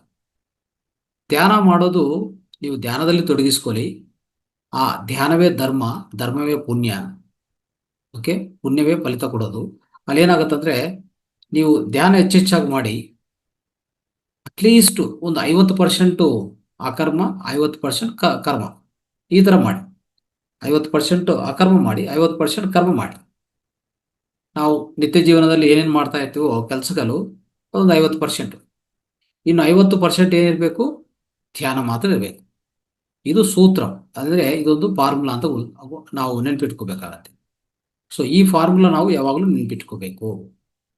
12 hours ನಮ್ಮ ಕೆಲಸಕ್ಕೆ, 12 hours ಧ್ಯಾನಕ್ಕೆ. ಆಯ್ತಾ? ಸೊ ಅರ್ಧ ದಿವಸ ಇದಕ್ಕೆ, ಅರ್ಧ ದಿವಸ ಅದಕ್ಕೆ. ಆ ರೀತಿ ಮಾಡಿಕೊಂಡ್ರೆ ಎರಡು ಬ್ಯಾಲೆನ್ಸ್ ಆಗ್ಬಿಡ್ತಾರೆ ಸ್ನೇಹಿತರೆ. ಓಕೆ, ಸೊ ಈ ರೀತಿ ಮಾಡ್ಕೊಂಡಿದ್ರೆ ಏನಾಗತ್ತಂದ್ರೆ, ನೀವೇ ಪುಣ್ಯ ಪುರುಷರು ಆಗ್ತೀರಾ, ನೀವೇ ಒಂದು ಯೋಗಿ ಆಗ್ತೀರಾ. ನೋಡಿ, ಕೃಷ್ಣ ಯಾರವರು? ಯೋಗೀಶ್ವರ, ಯೋಗಿಗಳಿಗೆ ಯೋಗಿ, ಅದಕ್ಕೆ ಯೋಗೀಶ್ವರ ಅಂತ ಕರಿತೀವಿ ನಾವು. ಮತ್ತೆ ಅರ್ಜುನನ್ನು ಯೋಗಿ ಭವ ಅರ್ಜುನ ಅಂತ ಅನೇಕ ಸರಿ ಹೇಳಿದ್ದಾರೆ ಭಗವದ್ಗೀತೆಯಲ್ಲಿ. ಅಂದ್ರೆ ಏನು? ನೀವು ಯೋಗಿ ಆಗ್ಬೇಕು ಅಂತ ಹೇಳಿದ್ದಾರೆ. ನೀವು ಯೋಗಿ ಆಗಿದ್ರೇನೆ ನಿಮ್ಗೆಲ್ಲ ಅರ್ಥ ಆಗತ್ತೆ, ನಿಮ್ಮ ಬಗ್ಗೆ ನಿಮ್ಗೆ ಅರ್ಥ ಆಗತ್ತೆ, ನಿಮ್ಮ ಸುತ್ತು ಇರುವಂತ ಅನೇಕ ವಿಷಯಗಳು ನಿಮ್ಗೆ ಅರ್ಥ ಆಗತ್ತೆ ಅಂತ ಹೇಳಿದ್ದಾರೆ. ನೀವು ಯುದ್ಧ ಯಾಕೆ ಮಾಡಬೇಕು, ಯುದ್ಧ ನಿಲ್ಲಿಸಬಾರ್ದು, ಯುದ್ಧ ಯಾಕೆ ಮಾಡಬೇಕು ನಿಮ್ಗೆ ಅರ್ಥ ಆಗ್ಬೇಕಾದ್ರೆ ನೀವು ಫಸ್ಟ್ ಯೋಗಿ ಆಗಿ ಅಂತ ಹೇಳ್ತಾರೆ. ಯೋಗಿ ಭವ ಅರ್ಜುನ, ಅವಾಗಲೇ ಅರ್ಥ ಆಗೋದು ಅವ್ರಿಗೆ. ಇಲ್ಲ ಅಂದ್ರೆ ನನ್ನ ಸುತ್ತಿರುವಂತ ಇವರೆಲ್ಲ ನಮ್ಮ ಬಂಧುಗಳು, ನನ್ನ ತಾತ ತಂದೆ, ತಾತ ಮತ್ತೆ ಅಣ್ಣ ತಮ್ಮ ಎಲ್ಲ ಅನ್ಕೋತಾ ಇರ್ತವೆ. ಆ ರೀತಿ ಅನ್ಕೊಂಡವರು ಹೇಗಂದ್ರೆ ಇದು ಮಾಡಲೇಬಾರ್ದು ಅಂತ ನಿರ್ಣಯ ಮಾಡ್ಕೊತಾರೆ. ಅವಾಗ ಭಗವದ್ಗೀತಾ ಬೋಧಿಸಿರೋದು. ಅರ್ಥ ಆಯ್ತಾ? ಆ ಭಗವದ್ಗೀತಾ ಬೋಧಿಸಿದಲ್ಲಿ ಏನ್ ಹೇಳ್ತಾರೆ, ಇವರೆಲ್ಲರೂ ಬಂಧುಗಳಾಗ್ಬೋದು, ನಿಮ್ಗೆ ಎಲ್ಲರೂ ಸಂಬಂಧಿಗಳಾಗ್ಬೋದು, ಆದ್ರೆ ಇವೆಲ್ಲರೂ ಸಹ ಏನಂತಂದ್ರೆ ಆತ್ಮ ಪದಾರ್ಥಗಳು. ನೀವು ಆತ್ಮ ಪದಾರ್ಥನೇ, ಅವರೆಲ್ಲ ಆತ್ಮ ಪದಾರ್ಥಗಳು. ಧರ್ಮದಕ್ಕೋಸ್ಕರ, ಧರ್ಮ ಸ್ಥಾಪನಕ್ಕೋಸ್ಕರ ನೀವೇನೇ ಮಾಡಿದ್ರು ತಪ್ಪಿಲ್ಲ. ಅಲ್ಲಿ ಯುದ್ಧ ಮಾಡಬೇಕು. ಯುದ್ಧ ಅಂದ್ರೆ ಏನು? ಒಂದು ರೀತಿಯಲ್ಲಿ ಹಿಂಸಾ ಅಂತ ನಾವು ಅನ್ಕೊಂತೀವಿ ಅಲ್ವಾ? ಆದ್ರೆ ಅಲ್ಲಿ ಧರ್ಮ ಸಂಸ್ಥಾಪನೆಗೆ ಮಾಡ್ತಾರಂತ ಯುದ್ಧ. ಅವಾಗ ಯಾವುದೇ ತಪ್ಪು ಆಗೋದಿಲ್ಲ, ಅದು ಒಳ್ಳೆ ಕರ್ಮನೇ ಆಗತ್ತೆ ಅಂತ ಹೇಳ್ಬಿಟ್ಟು ಅಲ್ಲಿ ಅವ್ರಿಗಿರುವಂತ ಅಟ್ಯಾಚ್ಮೆಂಟ್ ಅನ್ನು ಡಿಟ್ಯಾಚ್ ಮಾಡ್ತಾನೆ.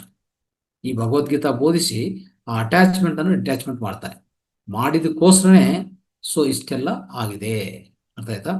ಆ ರೀತಿಯಲ್ಲಿ ಸ್ನೇಹಿತರೆ, ನಮ್ಮ ಲೈಫಲ್ಲಿ ಅಷ್ಟೇ ನಾವೆಲ್ಲರೂ ಏನ್ ಮಾಡ್ಬೇಕು, ಈ ಅಕರ್ಮವನ್ನು ಕರ್ಮ ಆಗಿ ಮಾಡಿಕೊಂಡು ಕರ್ಮಗಳನ್ನು ಅಕರ್ಮ ತರ, ಅಂದ್ರೆ ಒಂದು ರೀತಿಯಲ್ಲಿ ಧ್ಯಾನ ಮಾಡೋದು ಎಷ್ಟು ವಿಶಿಷ್ಟವಾದ ವಿಷಯ ಅಂದ್ರೆ, ಧ್ಯಾನ ಮಾಡೇ ಪ್ರತಿಯೊಂದು ಮಾಡ್ಬೇಕಂತ ಹೇಳ್ತಾರೆ. ನೀವು ಧ್ಯಾನ ಮಾಡಿ ಒಂದು ಉದ್ಯೋಗಿ, ಒಂದು ಧ್ಯಾನ ಮಾಡಿ ಒಂದು ವ್ಯವಸಾಯದಾರ, ಧ್ಯಾನ ಮಾಡಿ ಒಂದು ವಿದ್ಯಾರ್ಥಿ, ಧ್ಯಾನ ಮಾಡಿ ಒಂದು ಗೃಹಿಣಿ, ಗೃಹಸ್ಥ, ಈ ರೀತಿಯಲ್ಲಿ ಏನೇ ಮಾಡಿದ್ರು ಧ್ಯಾನ ಪ್ಲಸ್ ಧ್ಯಾನ ಪ್ಲಸ್ ಧ್ಯಾನ ಪ್ಲಸ್ ಈ ರೀತಿಯಲ್ಲಿ ಇರಬೇಕು. ಅರ್ಥ ಆಯ್ತಾ? ಯಾವಾಗ ನಿಮ್ಮಲ್ಲಿ ಮೈನಸ್ ಧ್ಯಾನ ಆದ್ರೆ ನಿಮ್ಗೆ ಅನೇಕ ಕಷ್ಟಗಳು, ಕರ್ಮಗಳು ಖಂಡಿತ ಅದರಿಂದ ನೀವು ಜಾಸ್ತಿ ಕುಗ್ಗೋಬೇಕು. ಅದಕ್ಕೂ ತಟ್ಕೊಳ್ಳೋ ಕೆಪಾಸಿಟಿ, ತಟ್ಕೊಳ್ಳೋ ಸಾಮರ್ಥ್ಯ ನಮ್ಗೆ ಸಿಗೋದಿಲ್ಲ. ಧ್ಯಾನ ಮಾಡೋ ಪ್ರತಿಯೊಬ್ಬರಿಗೂ ಅತ್ಯಂತ ಆತ್ಮಸ್ಥೈರ್ಯ ಸಿಗತ್ತೆ. ಅರ್ಥ ಆಯ್ತಾ? ಯಾಕಂದ್ರೆ ನಾವು ನೋಡ್ತಾ ಇರ್ತೀವಿ, ಅನೇಕರು ಈ ಪ್ರಪಂಚದಲ್ಲಿ ರೋಗಗಳಿಗೆ ಒಳಗಾಗ್ತಾ ಇದ್ದಾರೆ. ಈಗಾಗಲೇ ನೋಡ್ತಾ ಇದ್ವಿ, ಪ್ರಪಂಚ ಒಂದು 80% ಯಾವುದೋ ಒಂದು ವ್ಯಾಧಿಯಿಂದ ಬಲ್ತಾ ಇದ್ದಾರೆ. ಯಾಕೆ ಯಾವುದೋ ಒಂದು ವ್ಯಾಧಿಯಿಂದ ಸಫರ್ ಆಗ್ತಾ ಇದ್ದಾರೆ? ಕಾರಣ ಏನು ಅಂತಂದ್ರೆ, ಅವ್ರಿಗೆ ಏನಾಗಿದೆ ಅಂದ್ರೆ ಯಾವುದು ಕರ್ಮ ಆಗಿ ಮಾಡಬೇಕು, ಯಾವುದು ಅಕರ್ಮವಾಗಿ ತಗೋಬೇಕು ಅವ್ರಿಗೆ ಗೊತ್ತೇ ಇಲ್ಲ. ಎಲ್ಲ ಕರ್ಮಗಳನ್ನು ಸೀರಿಯಸ್ ಆಗಿ ತಗೊಂಡು ಇದೇ ನಿಜವಾದ ನನ್ನ ಕರ್ಮ, ಇದೇ ನಾನು ಮಾಡಬೇಕು, ಇದು ಬಿಟ್ಟು ಇನ್ನೇನು ಇಲ್ಲ ಅಂತ ಆ ಭಾವನದಲ್ಲಿ ಇದ್ದಾರೆ. ಆ ಅನುಭವ ಅವ್ರಿಗಿಲ್ಲ. ಆಧ್ಯಾತ್ಮಿಕ ಅನುಭವ ಆಗ್ಬೋದು, ಆತ್ಮಾನುಭವ ಅವ್ರಿಗಿಲ್ಲ. ಅದಕ್ಕೆ ಪ್ರತಿನಿತ್ಯ ಧ್ಯಾನ ಮಾಡಿ, ಧ್ಯಾನವನ್ನು ಅರ್ಧ ಭಾಗ ಮಾಡ್ಕೊಳ್ಳಿ. ಅಂದ್ರೆ ನಿಮ್ಮ ಆಧ್ಯಾತ್ಮಿಕ ಜೀವನ ಅರ್ಧ ಭಾಗ ಇದ್ರೆ ಇನ್ನೊಂದು ಅರ್ಧ ಭಾಗ ನಿಮ್ಮ ಪ್ರಾಪಂಚಿಕ ಜೀವನ ಇರಬೇಕು. ಅವಾಗ ಎರಡೂ ಒಂಥರ ಒಂದು ರೈಲ್ವೆ ಟ್ರ್ಯಾಕ್ ಹೇಗೆ ಹೋಗುತ್ತೋ, 2 ಟ್ರ್ಯಾಕ್ಗಳು ಸಮಾಂತರವಾಗಿ ಪ್ರಯಾಣ ಮಾಡ್ತಾ ಇರ್ತೇವೆ ನೋಡಿ. ಆ ರೀತಿಯಲ್ಲಿ ಒಂದು ಆಧ್ಯಾತ್ಮಿಕ, ಒಂದು ಪ್ರಾಪಂಚಿಕ, ಈ ರೀತಿಯಲ್ಲಿ ನಡ್ಕೊಂಡು ಹೋದ್ರೆ ನಮ್ಮ ಪ್ರಯಾಣ ಅತಿ ಸುಲಭವಾಗಿ, ಸರಳವಾಗಿ, ಒಂದು ಹೇಳ್ಬೇಕಂದ್ರೆ ಆನಂದವಾಗಿ ಪ್ರಯಾಣ ಸಾಗ್ತಾ ಇರ್ತದೆ. ಸ್ನೇಹಿತರೆ, ಇದನ್ನ ಅರ್ಥ ಮಾಡಿಕೊಂಡು ಈ ರೀತಿಯಲ್ಲಿ ಪ್ರತಿಯೊಬ್ಬರು ಮಾಡ್ಕೋಬೇಕಂತ ನಿಮ್ಗೆ ಈ ಒಂದು ಅದ್ಭುತವಾದ ಸೂಚನೆ ಕೊಡಕ್ಕೆ ಪ್ರಯತ್ನ ಮಾಡ್ತಾ ಇದ್ದೀನಿ. Thank you. ಇದು ನಾವು ಹೇಳ್ಬೇಕಾಗಿರುವಂತ ಒಂದು ಸ್ಮಾಲ್ ಕಾನ್ಸೆಪ್ಟ್ ಇದು. ಓಕೆ, ಇನ್ನು ಯಾವುದೇ ಪ್ರಶ್ನೆಗಳಿದ್ರೆ ಕೇಳಿ. ಪ್ರಶ್ನೆಗಳಿಂದ ಇನ್ನೂ ಹೆಚ್ಚು ಜ್ಞಾನ ನಾವು ಹಂಚಕ್ಕೆ ಅದು ಈಸಿ ಆಗುತ್ತೆ. ರೈಟ್. ತುಂಬಾ ಧನ್ಯವಾದಗಳು ಸರ್. ಒಳ್ಳೇದನ್ನ ಹೇಳಿದ್ರಿ. ಯಾಕಂತಂದ್ರೆ ನಾವು ಮಾಡೋ ಕೆಲಸವನ್ನೇ ನಾವೇನೋ ಮಹಾ ಕರ್ಮ ಅಂತ ಅಂದ್ಕೊಂಡಿದ್ವಿ. ಬಟ್ ಇದೆಲ್ಲವೂ ಸಹ ನಥಿಂಗ್. ನಾವು ಮೊದಲು ನಮ್ಮ ಆತ್ಮ ಭಾವವನ್ನ ಬೆಳೆಸ್ಕೊಳ್ಬೇಕು. ಹಾಗಾದ್ರೆ ಮಾತ್ರ ನಾವು ಮಾಡಿದಂತ ಕೆಲಸಗಳು ಸಕಾರಾತ್ಮಕವಾಗಿ, ಜೊತೆಗೆ ಇಡೀ ದಿನ ಒತ್ತಡದಲ್ಲಿ ನಮಗೆ ಅಗತ್ಯ ಉಂಟು ಅಗತ್ಯ ಇಲ್ವೋ, ಹಣ ಸಂಪಾದನೆಗೋಸ್ಕರ ಇಂಥದೆಲ್ಲವನ್ನ ಮಾಡೋದಕ್ಕಿಂತ ಅರ್ಧ ದಿನ ನಾವು ಧ್ಯಾನವನ್ನ ಮಾಡತಕ್ಕಂಥದ್ದು, ಅರ್ಧ ದಿನ ನಾವು ಕೆಲಸವನ್ನ ಮಾಡತಕ್ಕಂಥದ್ದನ್ನ ಮಾಡಿದ್ರೆ ನಿಜವಾಗ್ಲು ನಾವು ಏನು ಅಂತ ಅರ್ಥಕೊಳ್ಳಿಕ್ಕೆ ಸಾಧ್ಯತೆ ಆಗ್ತದೆ ಅಂತ ಮಾತನ್ನ ಹೇಳಿದಿರ. ನಾನು ಸರ್ ಬರುವ ಮೊದಲೇ ಎಲ್ಲ ಧ್ಯಾನ ಬಂಧುಗಳಿಗೆ ಹೇಳಿದ್ದೆ, ಇವತ್ತು ಸರ್ ಬರ್ತಾರೆ. ಇಷ್ಟು ದಿನದ ಕಾರ್ಯಕ್ರಮದಲ್ಲಿ 10-11 ದಿನದ ಕಾರ್ಯಕ್ರಮದಲ್ಲಿ ಹೊಸಬರಿಗೆ ಏನಾದರೂ ಪ್ರಶ್ನೆಗಳಿದ್ರೆ, ಡೌಟ್ ಇದ್ರೆ, ಅಥವಾ ಏನಾದರೂ ತಿಳ್ಕೊಳ್ಬೇಕು ಇಷ್ಟು ದಿನದ ಕಾರ್ಯಕ್ರಮದಲ್ಲಿ ಇನ್ನು ಹೆಚ್ಚಿನ ಅಂಶವನ್ನ ಅಂತಂದ್ರೆ, ದಯಮಾಡಿ ತಾವು ಹ್ಯಾಂಡ್ ರೈಸ್ ಅನ್ನ ಮಾಡಿ. ಸರ್ ನಮಗೆ ಯಾವಾಗ್ಲೂ ಸಿಗುದಿಲ್ಲ, ಬಟ್ ಅವರು ಸಿಕ್ಕಿದಂತಹ ಒಂದು ಸಂದರ್ಭ, ಸಮಯವನ್ನ ನಾವು ಸದುಪಯೋಗ ಪಡಿಸ್ಕೊಳ್ಳಿಕ್ಕೆ ಪ್ರಯತ್ನ ಮಾಡಬೇಕು ಅಂತ ಹೇಳತಕ್ಕಂತ ಒಂದು ವಿನಂತಿಯನ್ನ ಮಾಡುತ್ತಾ ನಾನು ಸರ್ಗೆ ಧನ್ಯವಾದಗಳನ್ನ ಹೇಳ್ತೇನೆ. ದಯಮಾಡಿ ಹ್ಯಾಂಡ್ ರೈಸ್ ಮಾಡಿ. ಸರ್ ಇಂದ ತಮಗೆ ಏನ್ ಮಾಹಿತಿ ಬೇಕು, ಏನನ್ನ ಹಂಚ್ಕೊಳ್ತೀರಾ, ತಮ್ಮ ಅನುಭವವನ್ನ ಸರ್ ಒಟ್ಟಿಗೆ ಹಂಚಿಕೊಳ್ಳಿ ಅಂತ ಕೇಳ್ಕೊಳ್ತೇನೆ. Raju sir. Yes ma'am, link ಬಗ್ಗೆ ಮಾಹಿತಿ ಕೊಡಿ ಮ್ಯಾಮ್. ಚಾಟ್ ಬಾಕ್ಸ್ ಹಾಕ್ತೀನಿ. ಈಗಾಗಲೇ ಚಾಟ್ ಬಾಕ್ಸ್ ಅಲ್ಲಿ ಲಿಂಕ್ ಅನ್ನ ಹಾಕಿದ್ದಾರೆ. ದಯಮಾಡಿ ಕೆಳಗೆ ಮೈಕ್ರೋಫೋನ್ ಇದೆ, ಆನಂತರ ವಿಡಿಯೋ ಆಪ್ಷನ್ ಇದೆ, ಅದರ ನಂತರ ಚಾಟ್ ಅಂತ ಇದೆ, CHAT. ಸೊ ಅದನ್ನ ನೀವು ಒತ್ತಿದ ತಕ್ಷಣ ನಾವು ಏನು ಲಿಂಕ್ ಅನ್ನ, ಅಂದ್ರೆ ನಿನ್ನೆ ದಿನ ನಾವು ಏನನ್ನ ಮಾತಾಡಿದ್ದೇವೆ ಅದೆಲ್ಲವೂ ಸಹ, ಜೊತೆಗೆ ಇವತ್ತು ಬೆಳಿಗ್ಗೆ ಮಾತಾಡಿತಕ್ಕಂಥದ್ದು, ಜ್ಞಾನವನ್ನ ಹಂಚಿಕೊಂಡತಕ್ಕಂತಹ ಮಾಹಿತಿ ಆ ಲಿಂಕ್ ನ ಓಪನ್ ಮಾಡಿದ್ರೆ ಸಿಗುತ್ತೆ. ಅದನ್ನ ದಯಮಾಡಿ ತಾವು ಅದನ್ನ ಒತ್ತಿದಂತ ಸಂದರ್ಭದಲ್ಲಿ ಅದು ಓಪನ್ ಆಗುತ್ತೆ. ಅಲ್ಲಿ ನಿಮ್ಮ ಕೈ ಬೆರಳು ಹೆಬ್ಬೆಟ್ಟಿದೆಯಲ್ಲ, ಅದು ಮೇಲೆತ್ತಿದಂತಹ ಒಂದು ಚಿಹ್ನೆ ಇದೆ, ಅದನ್ನ ತಾವು ಒತ್ತಿದ್ರೆ ಅದು ಲೈಕ್ ಕೊಟ್ಟಿದ್ದು ಅಂತ ಬರುತ್ತೆ. ಜೊತೆಗೆ ನಿಮ್ದೇನಾದ್ರೂ ಅನುಭವ ಅಥವಾ ಏನಾದ್ರೂ ಹಂಚ್ಕೊಳ್ಬೇಕು ಅಂತಿದ್ರೆ ಅದರ ಕೆಳಗಡೆ ಕಾಮೆಂಟ್ಸ್ ಅಂತ ಇರುತ್ತೆ, ಅಲ್ಲಿ ತಾವು ಪ್ರೋಗ್ರಾಮ್ ಅದ್ಭುತವಾಗಿತ್ತಾ, ಚೆನ್ನಾಗಿತ್ತಾ, ಪ್ರಯೋಜನ ಆಯ್ತಾ ಅಂತ ಹೇಳತಕ್ಕಂತ ಒಂದು ಕಾಮೆಂಟ್ ಅನ್ನು ಕೊಡಬೇಕು. ಇದರಿಂದಾಗಿ ನಾವು ನಮ್ಮ ಕಾರ್ಯಕ್ರಮವನ್ನು ಸಹ ಇನ್ನೂ ಸುಸೂತ್ರವಾಗಿ, ಜೊತೆಗೆ ಒಳ್ಳೆಯ ಮಾಹಿತಿಯನ್ನ ನಿಮ್ಮೊಟ್ಟಿಗೆ ಹಂಚಿಕೊಳ್ಳಿಕ್ಕೆ ಪ್ರಯೋಜನ ಆಗುತ್ತೆ. ಹಾಗೂ ಈ ಯೂಟ್ಯೂಬ್ ಅನ್ನ ನೋಡಿದವರು ಹೆಚ್ಚಿನ ಜನ ಸಹ ಇದನ್ನ ಓಪನ್ ಮಾಡಿ ನೋಡಿ ಇದರ ಸದುಪಯೋಗವನ್ನ ಪಡ್ಕೊಳ್ಬಹುದು. ಒಂದು ವೇಳೆ ಧ್ಯಾನದಲ್ಲಿ ನಮ್ಮ ವೇದಿಕೆಯಲ್ಲಿ ಈಗ ಹಾಜರಾಗದಿದ್ರು ಈ ಯೂಟ್ಯೂಬ್ಗಳಿಂದ ಮಾಹಿತಿಯನ್ನ ಪಡ್ಕೊಳ್ಳಿಕ್ಕೆ ಅವಕಾಶ ಆಗ್ತದೆ ಅಂತ ಹೇಳತಕ್ಕಂತ ಒಂದು ಮಾಹಿತಿಯನ್ನು ತಮ್ಮ ಗಮನಕ್ಕೆ ತಂದು ದಯಮಾಡಿ ಈಗಲೇ ಅದನ್ನ ಓಪನ್ ಮಾಡಿ ತಾವೊಂದು ಲೈಕ್ ಅನ್ನು ಕೊಟ್ಟು ಕಾಮೆಂಟ್ ಅನ್ನ ಮಾಡಿ ಅಂತ ವಿನಂತಿಸ್ತೇನೆ. ರಾಜು ಸರ್, ಅನ್ಮ್ಯೂಟ್ ಮಾಡ್ಕೊಂಡು ಮಾತಾಡಿ ಸರ್. ಗುರೂಜಿಯವರ ಧನ್ಯವಾದಗಳು. ಯಾವುದು ಕರ್ಮ ಯಾವುದು ಅಕರ್ಮ ಅನ್ನೋದ್ರ ಬಗ್ಗೆ ಬಹಳಷ್ಟು ವಿವರವಾಗಿ ತಿಳಿಸಿಕೊಟ್ಟಿದ್ದಾರೆ ಗುರೂಜಿಯವರ. ಜಾಸ್ತಿ ಟೈಮ್ ಧ್ಯಾನ ಮಾಡೋದ್ರಿಂದ ನಮಗೆ ಬಹಳಷ್ಟು ಒಳ್ಳೇದಾಗ್ತದೆ ಹೇಳಿಕೊಟ್ಟಿದ್ದಾರೆ ಗುರೂಜಿಯವ್ರ. ನಾವು ಆಲೋಚನೆ ಕಂಟಿನ್ಯೂ ಧ್ಯಾನ ಮಾಡಕತ್ತಾರೆ, ಆಲೋಚನೆ ಕಂಟಿನ್ಯೂ ಇರ್ತಾವ ಗುರೂಜಿಯವ್ರ. ಅವಾಗ 6-7 ತಾಸು ನಿದ್ದೆ ಮಾಡ್ಬೇಕಂತ ಹೇಳ್ತಾರ್ರಿ. ನಿದ್ದೆನ ಆಗೋದಿಲ್ಲ, ಈ ಕಡೆ ಸರಿಯಾಗಿ ಧ್ಯಾನನ ಆಗೋದಿಲ್ಲ. ಅದ ಹೇಗೆ? ಅದೇನಿಲ್ಲ, ನಿಮ್ಗೆ ಸರಿಯಾದ ಧ್ಯಾನ ಮಾಡಿದ್ರೆ 1 ಗಂಟೆ ಧ್ಯಾನ 3 ಗಂಟೆಗೆ ಸಮಾನ ಆಗುತ್ತೆ. 3 ರಿಂದ 6 ಗಂಟೆಗೆ ನಿದ್ದೆಗೆ ಸಮಾನ ಆಗುತ್ತೆ. ಆದ್ರೆ ನೀವು ಸರಿಯಾದ ಧ್ಯಾನ ಮಾಡ್ಬೇಕು. ಅದು ನೈಟು ನೀವು ನಿರಂತರ, ಅಂದ್ರೆ ಒಂದು 6 ರಿಂದ 8 ಗಂಟೆ ನಿದ್ದೆ ಅಂತ ಹೇಳ್ತೀವಲ್ಲ, ಒಂದು ನಿಧಾನವಾಗಿ ಒಂದು 2 ಗಂಟೆ 3 ಗಂಟೆ ಕಟ್ ಮಾಡ್ಕೊಂತ ಹೋಗಿ. ಓಕೆ, ಒಂದು 3 ಗಂಟೆ ನಿದ್ದೆ ಮಾಡಿದ್ರೆ 3 ಗಂಟೆ ಧ್ಯಾನ. ಅದೇ ರೀತಿಯಲ್ಲಿ ಹೋಗ್ತಾ ಹೋಗ್ತಾ 4 ಗಂಟೆ ಧ್ಯಾನ, 2 ಗಂಟೆ ನಿದ್ದೆ, ಆ ರೀತಿಯಲ್ಲಿ ಮಾಡ್ಕೊಳ್ಳಿ. ಓಕೆ, ನಿದ್ದೆದಲ್ಲಿ ಹೇಳ್ಬೇಕಂದ್ರೆ ನಿದ್ದೆದಲ್ಲಿ ನಿಮ್ಗೆ ಶಕ್ತಿ ಸಿಗ್ಬೋದು, ಆದ್ರೆ ಕಂಪ್ಲೀಟ್ ಶಕ್ತಿ ಸಿಗೋದಿಲ್ಲ. ಯಾಕೆ? ಅಲ್ಲಿ ಕನಸುಗಳು ಜಾಸ್ತಿ ಇರುತ್ತೆ, ಅಲ್ಲಿ ಮೈಂಡ್ ಕೆಲಸ ಮಾಡ್ತಾ ಇರ್ತದೆ. ಮೈಂಡ್ಗಳು ಎಲ್ಲಿ ಕೆಲಸ ಮಾಡ್ತದೋ ಅಲ್ಲಿ ವಿಶ್ವಶಕ್ತಿ ಸಿಗೋದಿಲ್ಲ. ಅರ್ಥ ಆಯ್ತಲ್ಲ? ಅದೇ ಧ್ಯಾನ ಮಾಡಿದ್ರೆ, ಕೂತ್ಕೊಂಡು ಧ್ಯಾನ ಮಾಡಿದ್ರೆ ಮನಸ್ಸು ನಿಮ್ಮ ಚೇತನಾಪೂರ್ವಕವಾಗಿ, ಓಕೆ, ನಿಮ್ಮ ಮನಸ್ಸನ್ನು ಸ್ವಿಚ್ ಆಫ್ ಮಾಡಿಕೊಂಡ್ರೆ ಅವಾಗ 0 ಸ್ಟೇಟಲ್ಲಿ ಇದ್ರೆ ನೇರವಾಗಿ ನಿಮಗೆ ವಿಶ್ವಶಕ್ತಿ ಲಭ್ಯವಾಗತ್ತೆ. ಅವಾಗ ಇಡೀ ದೇಹ ಚೈತನ್ಯ ಆಗತ್ತೆ. ಯಾವಾಗ ದೇಹ ಚೈತನ್ಯ ಆಗತ್ತೋ ನಿಮ್ಮಲ್ಲಿ ಯಾವುದೇ ತೊಂದರೆ ಬರಲ್ಲ, ಆರೋಗ್ಯ ತೊಂದರೆ ಯಾವುದು ಬರಲ್ಲ. ಅಷ್ಟು ಶಕ್ತಿ ನಿಮ್ಗೆ ನಿದ್ದೆಯಲ್ಲಿ ಸಿಗೋದಿಲ್ಲ 100%. ಬೇಕಾದ್ರೆ ನೋಡಿ, ತುಂಬಾ ಜನ ಸರಿ ಆಯ್ತು 6-7 ಗಂಟೆ 8 ಗಂಟೆ ನಿದ್ದೆ ಮಾಡ್ತಾರೆ. ಬೆಳಗ್ಗೆ ಎದ್ದ ತಕ್ಷಣ ಅವ್ರಿಗೆ ಕನಸುಗಳಿಂದ ಬಾಧೆ ಹೆಂಗಿರ್ತದೆ ಅಂದ್ರೆ, ಅವಾಗ್ಲೂ ಒಂಥರ ಅದೇ ನಿದ್ದೆಲಿ ಇರ್ತಾರೆ. ಇನ್ನೊಂದು ಶಕ್ತಿ ಇಲ್ಲ, ಒಂಥರ ಶಕ್ತಿ ಒಟ್ಟೋಗಿರ್ತದೆ. ಸೊ ವೀಕ್ ಆಗಿರ್ತಾರೆ. ನೋಡ್ತಾ ಇರ್ತೀವಿ ತುಂಬಾ ಜನ ಬೆಳಗ್ಗೆ ಎದ್ದ ಮೇಲೆ ಆ ಫೀಲಿಂಗ್ ತುಂಬಾ ಜನಕ್ಕೆ ಇರ್ತದೆ. ಯಾಕೆ? ಕನಸುಗಳು ಅವ್ರನ್ನೇ ನೈಟ್ ಎಲ್ಲ ಕನಸುಗಳು, ಅಲ್ಲಿ ಶಕ್ತಿ ಹೋಗ್ತಾನೆ ಇರ್ತದೆ, ಶಕ್ತಿ ಬರೋದಿಲ್ಲ. ಅರ್ಥ ಮಾಡ್ಕೊಳ್ಳಿ, ಆಯ್ತಾ? Thank you. ಮತ್ತೊಬ್ರು ಪ್ರಶ್ನೆಯನ್ನ ಕೇಳಿದ್ರು, ಧ್ಯಾನ ಮತ್ತು ಪೂಜೆಗೆ ಏನು ವ್ಯತ್ಯಾಸ ಅಂತ ಹೇಳಿ ಅಂತ. ತಾವು ದಯಮಾಡಿ ಹ್ಯಾಂಡ್ ರೈಸ್ ಮಾಡಿದ್ರೆ ಪ್ರಶ್ನೆಯನ್ನ ಕೇಳಿ ತಾವು ಉತ್ತರವನ್ನ ಪಡ್ಕೊಳ್ಬಹುದು. ಇಲ್ಲ ಮೇಡಮ್, ನಾನದು ಬರ್ದಿದ್ದೆ ಅವ್ರಿಗೆ ಹೊಸಬ್ರಿಗೆ ತಾವೇ ಬರ್ದೆ. Okay okay okay sir, thank you.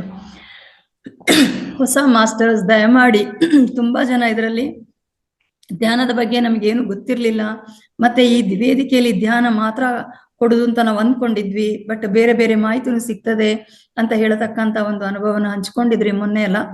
ದಯಮಾಡಿ ಹೊಸಬ್ರು ಏನಾದ್ರೂ ಡೌಟ್ ಇದ್ರೆ ಹ್ಯಾಂಡ್ ರೇಸ್ ಮಾಡಿ ಪ್ರಶ್ನೆಯನ್ನ ಕೇಳಿ. ಪ್ರಶ್ನೆಯನ್ನ ಕೇಳೋದ್ರಿಂದ ನಮಗೆ ತುಂಬಾ ತುಂಬಾ ಲಾಭ ಇದೆ. ಯಾಕಂತಂದ್ರೆ ನಾವು ಈ ವೇದಿಕೆಯಲ್ಲಿ ಯಾವುದೇ ಒಂದು ಮಾಹಿತಿಯನ್ನ ಪಡ್ಕೊಂಡ್ರು ಅದನ್ನ ಅರ್ಧಂಬರ್ಧ ಅಥವಾ ಪೂರ್ಣ ಇಲ್ಲದೆ ಪರಿಪೂರ್ಣ ಇಲ್ಲದೆ ನಾವು ಹೋಗುದು ಸರಿಯಲ್ಲ. ದಯಮಾಡಿ ತಮಗೆ ಗುರುಗಳಿಂದನೇ ಸೂಕ್ತವಾದ ಉತ್ತರ ಸಿಗ್ತದೆ ಅಂತ ಹೇಳತಕ್ಕಂತ ಒಂದು ಮಾತನ್ನ ಹೇಳ್ತಾ ದಯಮಾಡಿ ಹ್ಯಾಂಡ್ ರೈಸ್ ಮಾಡಿ. ಹೊಸ ಮಾಸ್ಟರ್ಸ್ ತಮ್ಮಲ್ಲಿ ಏನಾದ್ರೂ ಡೌಟ್ಸ್ ಇದ್ರೆ ದಯಮಾಡಿ ಹ್ಯಾಂಡ್ ರೈಸ್ ಮಾಡಿ.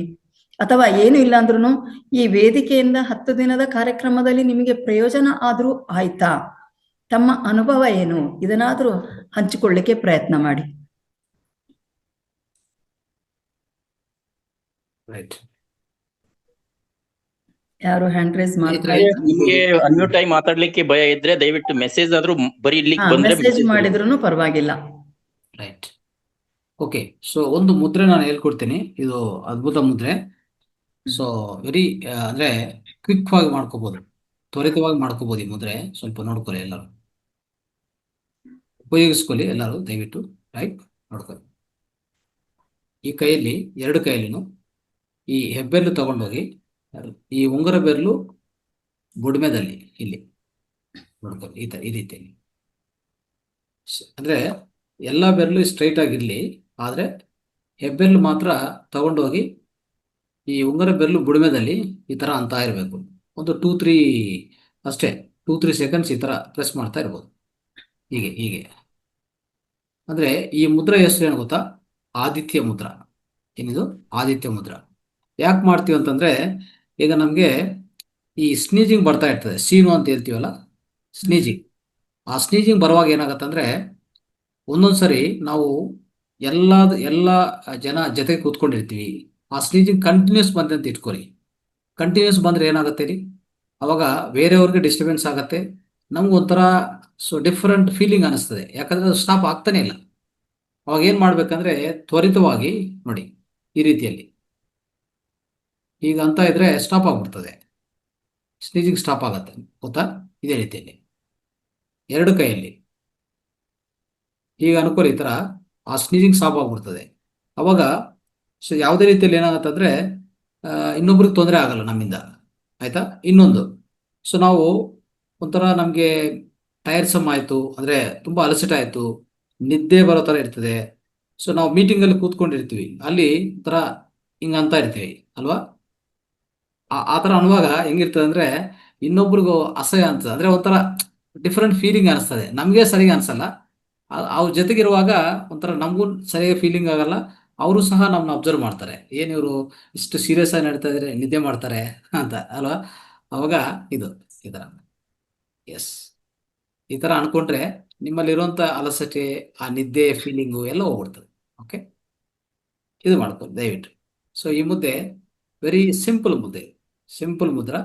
ಇದು ಆದಿತ್ಯ ಮುದ್ರ. Okay, right. ಎಲ್ಲ ಧ್ಯಾನ ಬಂಧುಗಳಿಗೆ ಒಂದು ಟಿಪ್ ಸಿಕ್ಕಿದೆ ನೋಡಿ. ಸಾಮಾನ್ಯವಾಗಿ ಸ್ನೀಸಿಂಗ್ ಆಗುವಾಗ ಒಬ್ರು ಸ್ನೀಸಿಂಗ್ ಮಾಡಿದ್ರೆ ಇನ್ನೊಬ್ರು ಮುಖನ ಮುಚ್ಕೋತಾರೆ. ಯಾಕಂತಂದ್ರೆ ಏನಾದ್ರೂ ಇನ್ಫೆಕ್ಷನ್ ಇರ್ಬೋದು, ನಮಗೆ ಹಾರ್ತದೆ ಅಂತ ಹೇಳತಕ್ಕಂಥದ್ದು. ಅದರಿಂದ ಜೊತೆಗೆ ಡಿಸ್ಟರ್ಬ್ ಆಗದೆ ಹಾಗೆ ನಾವು ಈ ಮುದ್ರೆಯನ್ನ ಮಾಡ್ಕೋಬಹುದು. ತುಂಬಾ ಉಪಯುಕ್ತ.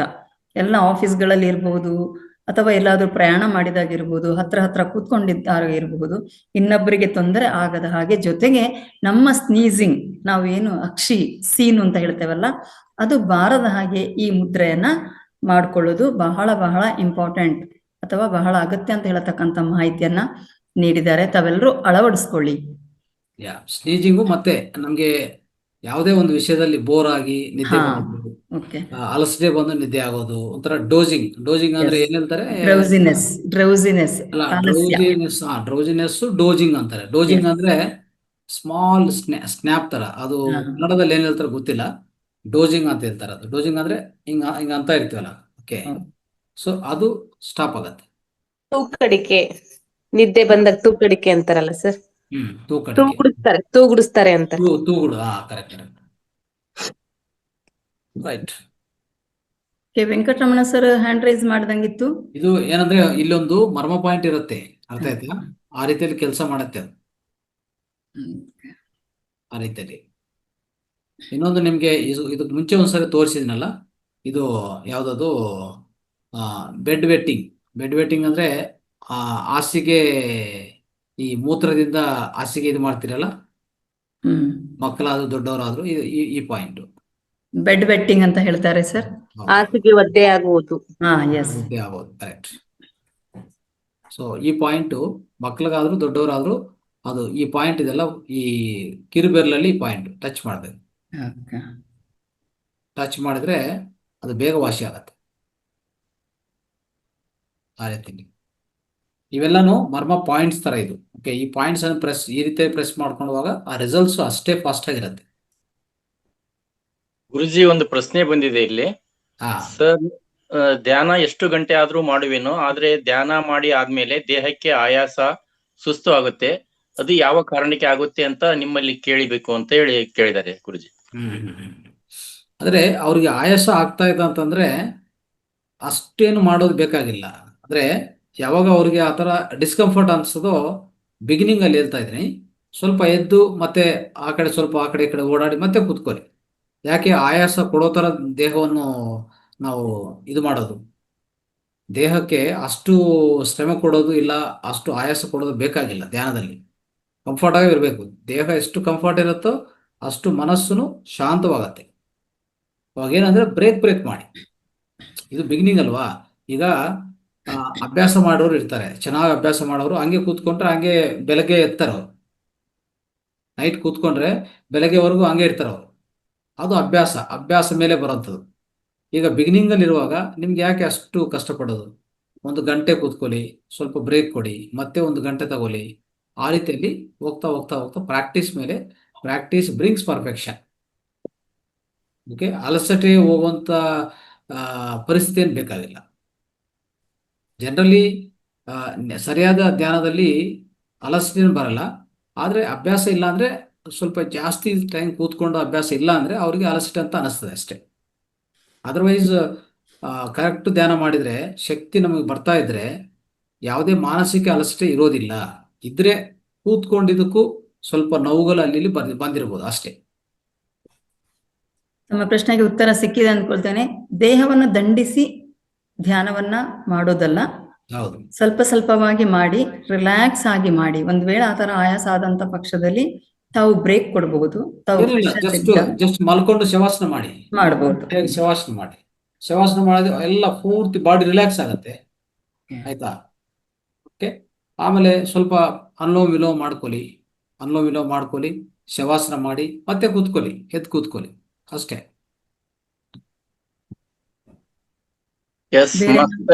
ಬೇರೆ ನಿಮ್ಗೇನಾದ್ರೂ ಸೋಮೂತ್ರ ಚಿಕಿತ್ಸೆ ಬಗ್ಗೆ ಅಥವಾ ಸೋಮೂತ್ರ ಸೇವನೆ ಬಗ್ಗೆ ಏನಾದ್ರೂ ಅನುಮಾನಗಳಿದ್ರೆ ಅದಕ್ಕೂ ಕೂಡ ನೀವು ಬರೀಬಹುದು. ಮತ್ತೆ ಪಿರಮಿಡ್ ಬಗ್ಗೆ ಏನಾದ್ರೂ ನಿಮಗೆ ತಿಳ್ಕೊಳ್ಳೋದಿದ್ರೆ ಅದನ್ನು ಕೂಡ ಕೇಳ್ಕೋಬಹುದು. ಇವತ್ತು ಶನಿವಾರ ವಿಶೇಷ ಏನಂತಂದ್ರೆ ತಲೆಯಲ್ಲಿರ್ತಕ್ಕಂಥ ಪ್ರಶ್ನೆಗಳಿಗೆ ಉತ್ತರ ಪಡ್ಕೊಳ್ಳೋದು, ಇದೇ ವಿಶೇಷ.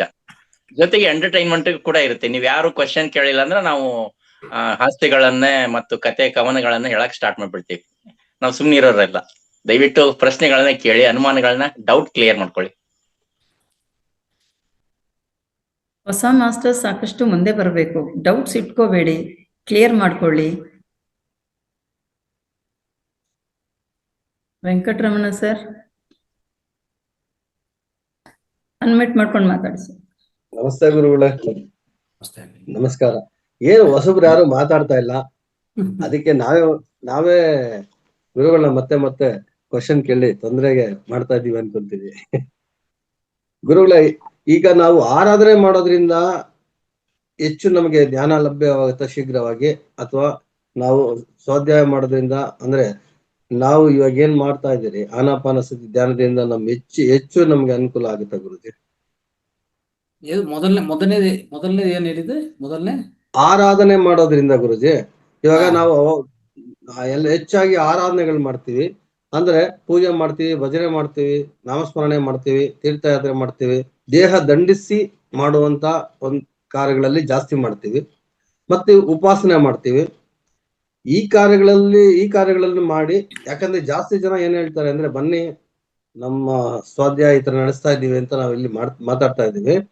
ಇಲ್ಲಿ ಸುಮಾರು ಸಂಘಗಳಿದಾವೆ. ಈ ತರ ನಾವು ಸಮಾಧಿ ಯೋಗ ಸಿದ್ಧಿ ಸಮಾಧಿ ಯೋಗ ಮಾಡ್ತಾ ಇದ್ದೀವಿ, ನಾವು ಈ ತರ ಸ್ಮರಣೆ ಮಾಡ್ತೀವಿ, ಇದರಿಂದ ನಮ್ಗೆ ತುಂಬಾ ಆನಂದ ಸಿಗ್ತದೆ ಅನ್ನೋದು ಚರ್ಚೆ ನಡೀತಾ ಇತ್ತು. ಇವತ್ತು ಒಂದು 2 ಜಾಗದಲ್ಲಿ ನಡೀತು ಚರ್ಚೆ. ಅದಕ್ಕೆ ನಾನು ಹೇಳಿದೆ ಅದಕ್ಕಿಂತ ಇದು ಒಳ್ಳೇದು ಅಂತ. ಇಲ್ಲ, ನಮ್ಮಲ್ಲಿ ತುಂಬಾ ಬೇಗ ಶೀಘ್ರವಾಗಿ ನಮಗೆ ಮನಸ್ಸು ತೃಪ್ತಿ ಸಿಗುತ್ತೆ ಅಂತ ಒಂದು ಡಿಸ್ಕಷನ್ ನಡೀತು ಗುರುಜಿ. ಅದಕ್ಕೆ ತಮ್ಮ ಮತ ಕೇಳೋಣ ಅಂತ. ಈ ಆರಾಧನೆಗಳು ಮಾಡೋದ್ರಿಂದ ಹೆಚ್ಚಾಗಿ ನಮ್ಗೆ ಬೇಗ ಒಳ್ಳೆ ಧ್ಯಾನ ಸಿಗುತ್ತಾ, ಇಲ್ಲ ನಮ್ಮ ಧ್ಯಾನದಿಂದ ಒಳ್ಳೆ ಧ್ಯಾನ ಸಿಗುತ್ತಾ ಅಂತ ಗುರುಜಿ. ಎಸ್. ಇವತ್ತು ಸುಮಾರು 1 hour ನಡೀತು ಗುರುಜಿ ಇದ್ರ ಬಗ್ಗೆ ಚರ್ಚೆ. ಅದೇ ಅದು ಏನಾಗುತ್ತಂದ್ರೆ, ಆರಾಧನೆ ಆಗ್ಬೋದು, ಭಜನೆ ಆಗ್ಬೋದು, ಸ್ತೋತ್ರ ಆಗ್ಬೋದು, ಶ್ಲೋಕ, ಯಾವುದೇ ಪಾರಾಯಣ, ಎಲ್ಲರಲ್ಲಿ ಏನಂದ್ರೆ ಸ್ವಲ್ಪ ಮಾನಸಿಕ ಒಂಥರ ಈ ಮನಸ್ಸಿಗೆ ಏನಂದ್ರೆ ಒಂದು ನಿಯಂತ್ರಣೆ, ಬೇರೆ ಆಲೋಚನೆಗಳು ಬರೋದಿಲ್ಲ, ಒಂದು ಆಲೋಚನೆದಲ್ಲಿ ಇರ್ತಾರೆ ಅವ್ರು ಅಷ್ಟೇ. ಈಗ ಉದಾಹರಣೆಗೆ ಮನೇಲಿ ಕೂತ್ಕೊಂಡ್ರೆ ಏನೇನೋ ನೆನಪುಗಳು ಬರುತ್ತೆ. ಅದು ಅನೇಕ ವಿಷಯಗಳು, ಆ ಜಾಬ್ ಆಗಲಿ, ಇನ್ನೊಂದು ಮಕ್ಕಳು, ಇನ್ನೊಂದು ಯಾವ್ದನ್ನ ತೊಂದರೆಗಳು, ಅದು ಇದು ಏನೇ ಇದ್ರೂ, ಮತ್ತೆ ರೋಗಗಳು, ಅವ್ರಿಗೆ ಏನೋ ರೋಗ ಇದ್ರೆ ರೋಗ ಬಗ್ಗೆನೇ ಪದೇ ಪದೇ ನೆನ್ಪು ಮಾಡ್ಕೊತಾರೆ. ಸೊ ಇಷ್ಟೆಲ್ಲ ಬಾಧೆ ಇರ್ತದಲ್ಲ, ಅವರು ಹೋಗಿ ಯಾವುದೋ ಒಂದು ಪ್ರವಚನ ಕೇಳೋದು ಅಲ್ಲಿ, ಇಲ್ಲಾಂದ್ರೆ ಭಜನೆ ಮಾಡೋದು, ಇದೆಲ್ಲ ಮಾಡುವಾಗ ಎಲ್ಲ ಖಾಲಿಯಾಗಿ ಅಟ್ಲೀಸ್ಟ್ ಆ ಭಜನೆ ಮಾತ್ರ ಮಾಡ್ಕೊತಾ ಇರ್ತಾರೆ. ಅವಾಗ ಆ ಆಲೋಚನೆ ಎಲ್ಲ ದೂರ ಆಗಿರ್ತದಲ್ಲ, ಸ್ವಲ್ಪ ತಕ್ಷಣವೇ ಪ್ರಶಾಂತ ಸಿಕ್ಕಿರ್ತದೆ ಅವ್ರಿಗೆ. ಪ್ರಶಾಂತ ಸಿಕ್ಕಿರ್ತದೆ. ಮನಸ್ಸು ಸ್ವಲ್ಪ ಆ ಎಲ್ಲ ಗೊಂದಲದಿಂದ ಒಂದರಲ್ಲೇ ಕೇಂದ್ರೀಕೃತ ಆಗಿದೆಯಲ್ಲ, ಆ ಕೇಂದ್ರೀಕರಣ ಆಗಿದ್ಮೇಲೆ ಅವ್ರಿಗೆ ಒಂದು ಮನಸ್ಸು ಶಾಂತಿ ಅನ್ನಿಸ್ತು, ಸ್ವಲ್ಪ ವಿರಾಮ ಇಲ್ಲ ವಿಶ್ರಾಂತಿ ಅನ್ನಿಸ್ತು ಅಷ್ಟೇ.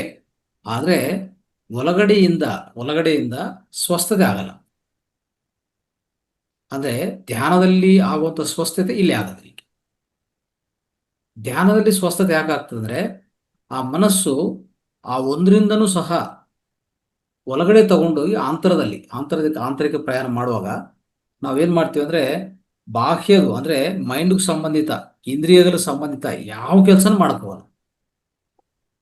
ಎಲ್ಲ ಇಂದ್ರಿಯಾತೀತ, ಇಂದ್ರಿಯಗಳನ್ನು ಹೇಳ್ತೀವಲ್ಲ ಪ್ರತ್ಯಾಹಾರ ಅಂತ ಹೇಳ್ತೀವಿ ನೋಡಿ. ಅದೇ ಒಂಥರ ಪ್ರತ್ಯಾಹಾರ ಅಂದ್ರೆ ಎಲ್ಲ ಇಂದ್ರಿಯಗಳನ್ನು ಕ್ಲೋಸ್ ಮಾಡೋದು, ದಶೇಂದ್ರಿಯಗಳು ಸಹ ಕೆಲಸ ಮಾಡಲ್ಲ. ಆ ರೀತಿಯಲ್ಲಿ ಹೋಗುವಾಗ ಏನಾಗುತ್ತೆ ಅಂದ್ರೆ, ನಮಗೂ ನಿಜವಾದ ಶಕ್ತಿ ನಮ್ಮಲ್ಲಿ ಪ್ರವೇಶ ಮಾಡೋಕ್ಕೆ ಅವಕಾಶ ಇದೆ. ಅಂದ್ರೆ ಆ ವಿಶ್ವಶಕ್ತಿ ಪ್ರವೇಶ ಆಗಿ ನಮ್ಮ ಒಳಗಡೆ ಅಂತರಾಳದಲ್ಲಿ ಸ್ವಸ್ಥತೆ ಸ್ಟಾರ್ಟ್ ಆಗತ್ತೆ. ಅದು ಎಸ್ಪೆಷಲಿ ಈ ಎಥರಿಕ್ ಬಾಡಿ, ಪ್ರಾಣಮಯ ಕೋಶ ಏನಿದೆಯೋ ಅಲ್ಲಿ ನಮಗೆ ಸ್ವಸ್ಥತೆ ಸ್ಟಾರ್ಟ್ ಆಗಿದ್ರೆ, ನಾವು ಒಂದು ರೀತಿಯಲ್ಲಿ ಭೌತಿಕವಾಗಿ, ಮಾನಸಿಕವಾಗಿ ಬೇಗ ನಾವು ಚೇತರಿಸ್ಕೊಳ್ಳುವಂಥ ಅವಕಾಶ ಸಿಗತ್ತೆ. ಅದೇ ಅಲ್ಲಿ ಏನಾಗುತ್ತೆ, ಜಸ್ಟ್ ವಿರಾಮ, ಅಂದರೆ ಆ ಇರುವಂಥ ಪ್ರಾಬ್ಲಮ್ಸ್ಗೆ ವಿರಾಮ. ಈಗ ನಾವು ಸಿನಿಮಾಕ್ಕೆ ಹೋದರೆ ಫಸ್ಟ್ ಹಾಫ್, ನೆಕ್ಸ್ಟ್ ಮತ್ತೆ ಇಂಟರ್ವೆಲ್, ಮತ್ತೆ ಸೆಕೆಂಡ್ ಹಾಫ್ ಇರ್ತದೆ. ಆ ರೀತಿಯಲ್ಲಿ ಈಗ ಸಿನಿಮಾ ನಡೀತಾ ಇದೆ, ಇದಕ್ಕೆ ವಿರಾಮ ಸ್ವಲ್ಪ ಭಜನೆ ಆಯ್ತಾ, ಮತ್ತೆ ಸಿನಿಮಾ ಸ್ಟಾರ್ಟ್ ಆಗುತ್ತೆ. ಅವ್ರಿಗೆ ಮನೆಗೆ ಹೋದ್ಮೇಲೆ ಭಜನೆ ಹೋಯ್ತು, ಎಲ್ಲ ಹೋಯ್ತು. ಅಲ್ಲಿ ಮನೆಗೆ ಹೋದ್ಮೇಲೆ ಮನೆ ಭಜನೆ ಸ್ಟಾರ್ಟ್ ಆಯ್ತು ಅಲ್ವಾ. ಅಲ್ಲಿ ಯಾವ ರೀತಿಯಲ್ಲಿ ಅವರು ಚೇತರಿಸ್ಕೊಂತಾರೆ, ಅವಕಾಶ ಸಿಗೋದಿಲ್ಲ ಅವ್ರಿಗೆ. ಸೊ ಅದಕ್ಕೆ ನಾವೇನ್ ಮಾಡ್ತೀವಿ ಅಂದ್ರೆ, ಆದಷ್ಟು ಈ ನಿರ್ವಿಷ ಮನಃ ಅಂತಂದ್ರೆ, ಈ ಮನಸ್ಸನ್ನು ನಿರ್ವಿಷ ಮಾಡಬೇಕು. ನಿರ್ವಿಷ ಅಂದ್ರೆ ಯಾವುದೇ ವಿಷಯ ಜೋಡಿಸಬಾರ್ದು ಅದಕ್ಕೆ.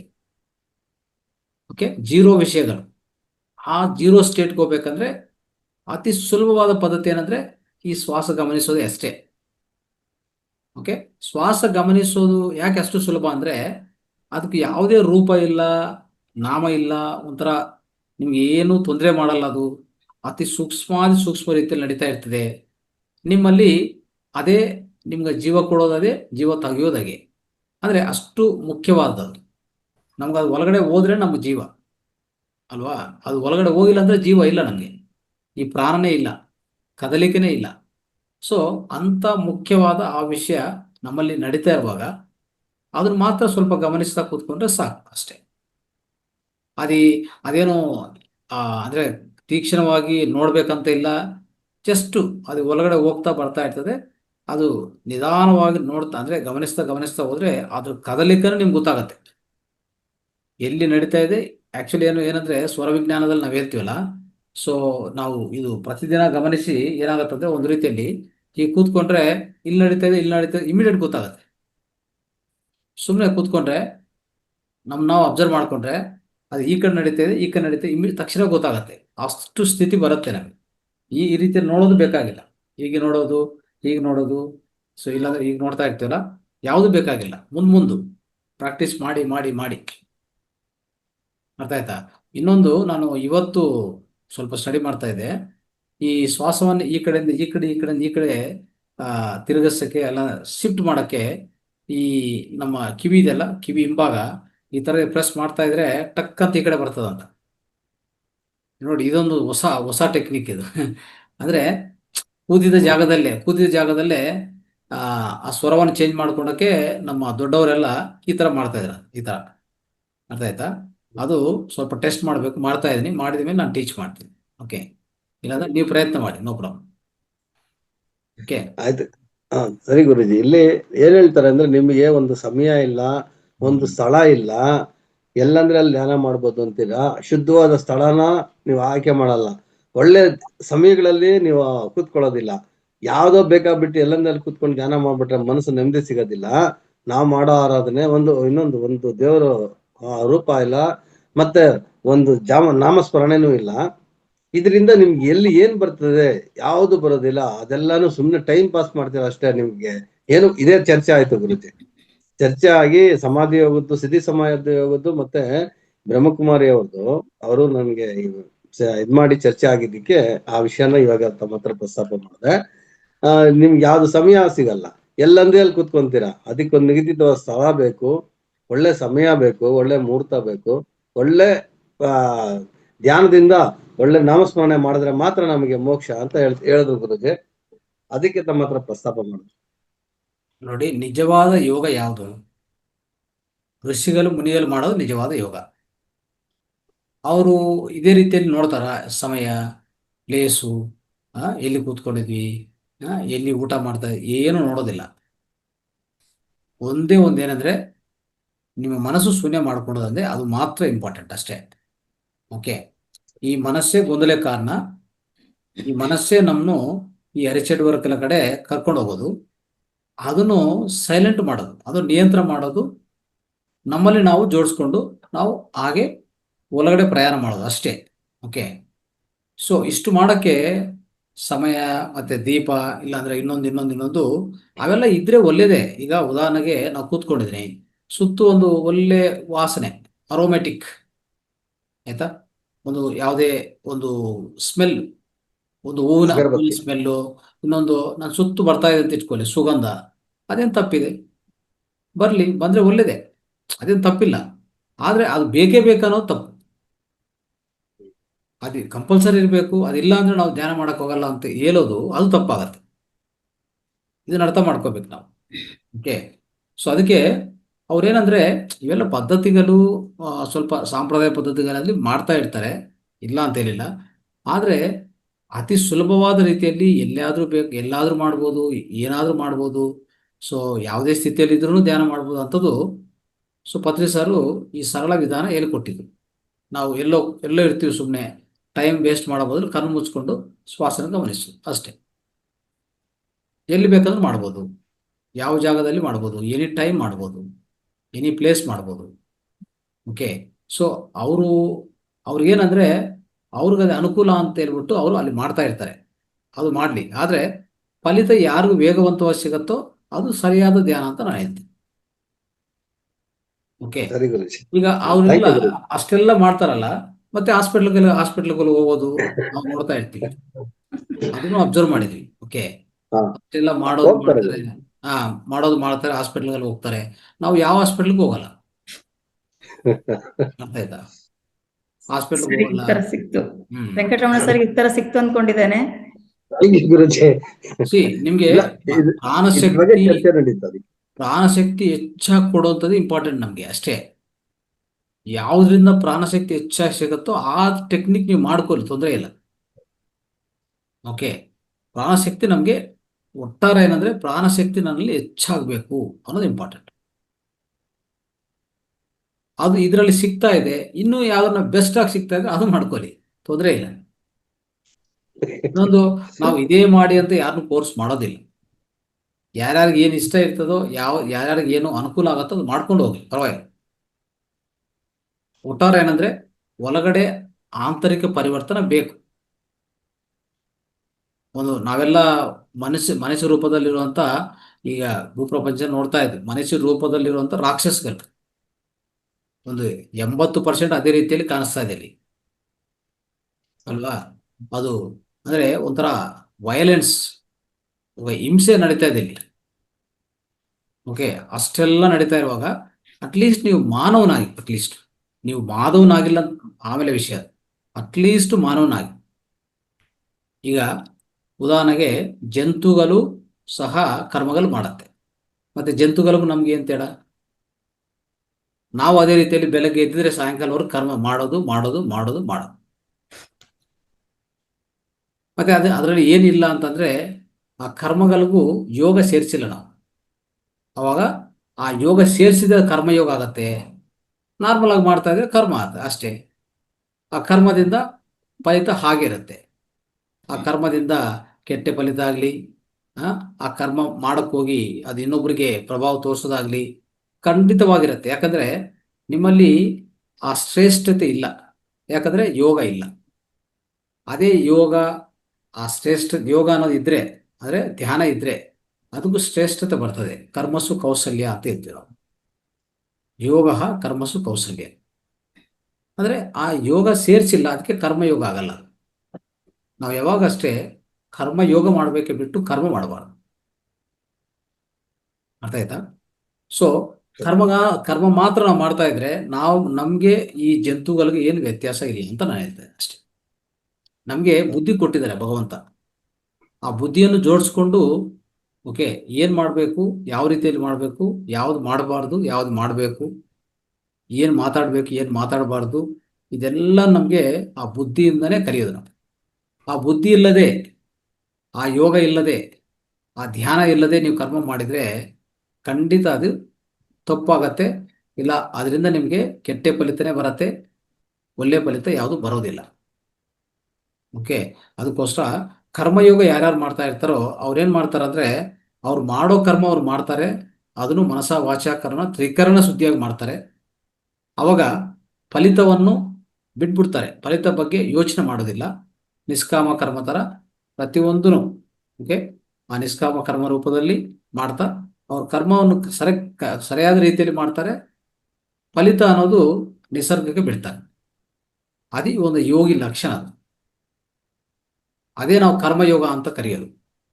ನಾವು ಈಗ ಇಲ್ಲೇನು ಮಾಡ್ತೀವಿ ಅಂದ್ರೆ, ಪ್ರತಿಯೊಂದು ಯಾವುದೇ ಒಂದು ಮಾಡಿದ್ರೆ ಇದರಿಂದ ನನಗೇನು ಲಾಭ, ಅದರಿಂದ ನನಗೇನು ಲಾಭ, ಇದೇ ರೀತಿಯಲ್ಲಿ ನೋಡ್ತಾ ಇರ್ತೀವಿ. ದಿನ ಬೆಳಗ್ಗೆಯಿಂದ ಸಾಯಂಕಾಲವರೆಗೂ ಇದೇ ರೀತಿಯಲ್ಲಿ ನಾವು ನೋಡೋದು. ಆಮೇಲೆ ಕರ್ಮಗಳು ಯಾವುದೇ ಬುದ್ಧಿ ಇಲ್ಲದೆ ಕರ್ಮ ಮಾಡ್ತೀವಿ ಅಲ್ವಾ. ಸೊ ಅದು ಜಂತು ಮಾಡ್ತದೆ, ನಮಗೂ ಏನು ವ್ಯತ್ಯಾಸ ಇಲ್ಲ ಆ ರೀತಿಯಲ್ಲಿ ಮಾಡಿದ್ರೆ. ನಾವು ಅನ್ನೋದು ಬುದ್ಧಿಜೀವಿಗಳು, ಮನಸ್ಸು ಅನ್ನೋದು ಬುದ್ಧಿಜೀವಿಗಳು. ಆ ಬುದ್ಧಿ ಸ್ವಲ್ಪ ಉಪಯೋಗಿಸಿ ನಾವು ಮಾಡ್ತಾ ಹೋದ್ರೆ ಸೊ ಅದ್ಭುತ ಜೀವನ ನಮಗೆ ಸಿಗತ್ತೆ.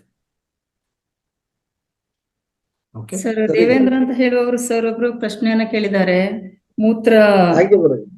Thank you. ಮೂತ್ರ ಸೇವನೆ ಬಗ್ಗೆ ಒಂದು ಪ್ರಶ್ನೆ ಇದೆ ಸರ್. ಗ್ಲಾಸ್ ಅಲ್ಲಿ ಸಂಗ್ರಹಿಸಿದ ಮೂತ್ರ ಹಾಳಾಗ್ತದೆಯಾ, ಅಥವಾ ಅದನ್ನು ಕುಡಿಯುವಾಗ ಸೋಸಿ ಕುಡಿಬೇಕಾ ಅಂತ? ಏನಿಲ್ಲ, ಯಾವುದೇ ಗ್ಲಾಸು, ಗಾಜು ಗ್ಲಾಸು, ಸ್ಟೀಲ್ ಗ್ಲಾಸು, ತಾಮ್ರದ glass, silver glass, gold glass, ಇನ್ನೂ ಏನಾದರೂ ಹೆಚ್ಚಾಗಿ ಹಣಕಾಸಿದ್ರೆ ಇನ್ನು ಒಳ್ಳೆ ಗ್ಲಾಸ್ಗಳು ತಗೊಂಡು ಹೋಗೋದು. ಬೆಳ್ಳಿ ಚಿನ್ನ, ಬೆಳ್ಳಿ ಚಿನ್ನ, ಓಕೆ, ಒಳ್ಳೆ ದುಡ್ಡು ಚೆನ್ನಾಗಿದ್ರೆ ಗೋಲ್ಡ್ ಗ್ಲಾಸ್ ತಗೊಳ್ಳಿ, ತುಂಬಾ ಉತ್ತಮ. ಅದು ದಿನ ಅದರಲ್ಲಿ ಇಟ್ಕೊಂಡು ಅದು ಕುಡಿತಾ ಇದ್ರೆ ಇನ್ನೂ ಒಳ್ಳೆ ಮಿನರಲ್ ಸಿಗತ್ತೆ ನಿಮ್ಗೆ. ಸೂಪರ್ ಮಿನರಲ್ಸ್ ಅಂದ್ರೆ ಹೆಚ್ಚಾಗಿ ಮಿನರಲ್ಸ್ ನಮ್ಗೆ ಲಭ್ಯವಾಗತ್ತೆ. ದೇವೇಂದ್ರ ಸರ್, ತಮಗೆ ಉತ್ತರ ಸಿಕ್ಕಿದೆ ಅಂತ ಅಂದ್ಕೊಂಡೆ. ಒಂದು plastic glass no plastic glass. Even ನೀವು ಮಣ್ಣಿನ ಗ್ಲಾಸ್, ಮಣ್ಣಿಂದ ಮಾಡ್ತಾರಲ್ಲ ಆ ಗ್ಲಾಸ್ ಉಪಯೋಗಿಸ್ಕೊಂಡು ಸೂಪರ್. ಮಣ್ಣಿಂದ you, sir. ಮಾಡೋದು ಇನ್ನೂ ಉತ್ತಮ ಆಗತ್ತೆ ನಮ್ಗೆ. Thank okay you sir. Jyoti madam unmute ಮಾಡ್ಕೊಂಡು ಮಾತಾಡಿ. ಹಲೋ, ಹೇಳಿ ಮೇಡಮ್, ಮಾತಾಡಿ. ನಮಸ್ತೆ ಮೇಡಮ್. ವಿಡಿಯೋ ಆನ್ ಮಾಡ್ಕೊಳ್ಳಿ ದಯಮಾಡಿ. ಒಬ್ರಿಗೊಬ್ರು ಮುಖ ಪರಿಚಯ ಆಗ್ಬೇಕಲ್ವಾ ma'am? Yes ma'am, thank you so much. Thank you. ಏನಿಲ್ಲ ಮೇಡಮ್, ಧ್ಯಾನ ಮಾಡೋದ್ ತುಂಬಾ ಇಷ್ಟ, ಮಾಡ್ತಾ ಇರ್ತೀನಿ. ಬ್ಯಾಕ್ ಪೇನ್ ತುಂಬಾ ಬರುತ್ತೆ ಮೇಡಮ್, ಅದಕ್ಕೆ ಏನ್ ಮಾಡಕ್ಕಂತಾನೆ ಗೊತ್ತಾಗ್ತಾ ಇರುತ್ತೆ. ಬ್ಯಾಕ್ ಪೇನ್ ಧ್ಯಾನದಲ್ಲಿ ಕೇಳಿಸ್ತಿದೆ ಮೇಡಮ್? ಹಾ, ಕೇಳಿಸ್ತಾ ಇದೆ. ಸರ್ ಧ್ಯಾನದಲ್ಲಿ ಆನ್ಸರ್ ಕೊಡ್ತಾ ಇದ್ದಾರೆ.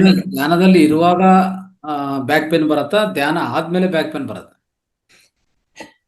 ಧ್ಯಾನ ಕುತ್ಕೊಂಡಾಗ ಒಂದ್ 5 ನಿಮಿಷದಲ್ಲೇ ಸ್ಟಾರ್ಟ್ ಆಗುತ್ತೆ sir. ಓಕೆ. ತುಂಬಾನೇ So, ಬರುತ್ತೆ. ಮೊದ್ಲು ಮಾಡ್ತಿದ್ದೆ ಸರ್, ನಾನು ಒಂದ್ 2-3 ವರ್ಷ ಹಿಂದೆನೆ ಮಾಡ್ತಾ ಇದ್ದೆ. ಬಟ್ ಈ ಕಾರಣಕ್ಕೆ ಬಿಟ್ಟೆ. ಮತ್ ನಂಗೆ ಸಜೆಷನ್ ಕೊಡೋರು ಯಾರು ಸಿಗ್ಲಿಲ್ಲ ಆ ಟೈಮಲ್ಲಿ. ಓಕೆ. ಹಾಗಾಗಿ ಯೂಟ್ಯೂಬ್ ಅಲ್ಲಿ ನೋಡಿ ಮಾಡ್ತಾ ಇದ್ದೆ. ಬಟ್ ಆಮೇಲೆ ನಿಮ್ದು ಫೇಸ್ಬುಕ್, ಇನ್ಸ್ಟಾಗ್ರಾಮ್ ಇದು ಅಡ್ವರ್ಟೈಸ್ಮೆಂಟ್ ನೋಡಿ ಮತ್ತೆ ಧ್ಯಾನಕ್ಕೆ ಸೇರ್ಕೊಂಡೆ. ಮೊದ್ಲೇ ಮಾಡ್ದೆ ಸರ್, ಒಂದ್ 2-3 ದಿನ 4-5 ದಿನ ಹಿಂದೆ ಮಾಡ್ತಾ ಇದ್ದೆ ಸರ್, ಅವಾಗ ಬರ್ತಾ ಇರ್ಲಿಲ್ಲ. ಇತ್ತೀಚೆಗೆ ಒಂದ್ 2 ದಿನದಿಂದಾನೇ ತುಂಬಾನೇ ಬರ್ತಾ ಇದೆ sir. ಎಸ್. ಅಂದ್ರೆ ಸಮಸ್ಯೆ ಏನಂದ್ರೆ ನಿಮ್ಮ ಬೆನ್ನು ಮೂಲೆಯಲ್ಲಿ ಸಮಸ್ಯೆ ಇದೆ. ಅರ್ಥ ಆಯ್ತಾ? sir. ಸೊ ಮೊದ್ಲಿಂದ ಆ ಇದೆ ಸರ್ ಸಮಸ್ಯೆ ನಂಗೆ ಬ್ಯಾಕ್ ಪೇನ್. ಅದೇ ಆ ಸಮಸ್ಯೆ ಅನ್ನೋದು ಈ ಶಕ್ತಿಯಿಂದ ಪ್ರಾಣಶಕ್ತಿ ಅಲ್ಲಿ ಫ್ಲೋ ಆಗಕ್ಕೆ ಟ್ರೈ ಮಾಡ್ತಾ ಇದೆ.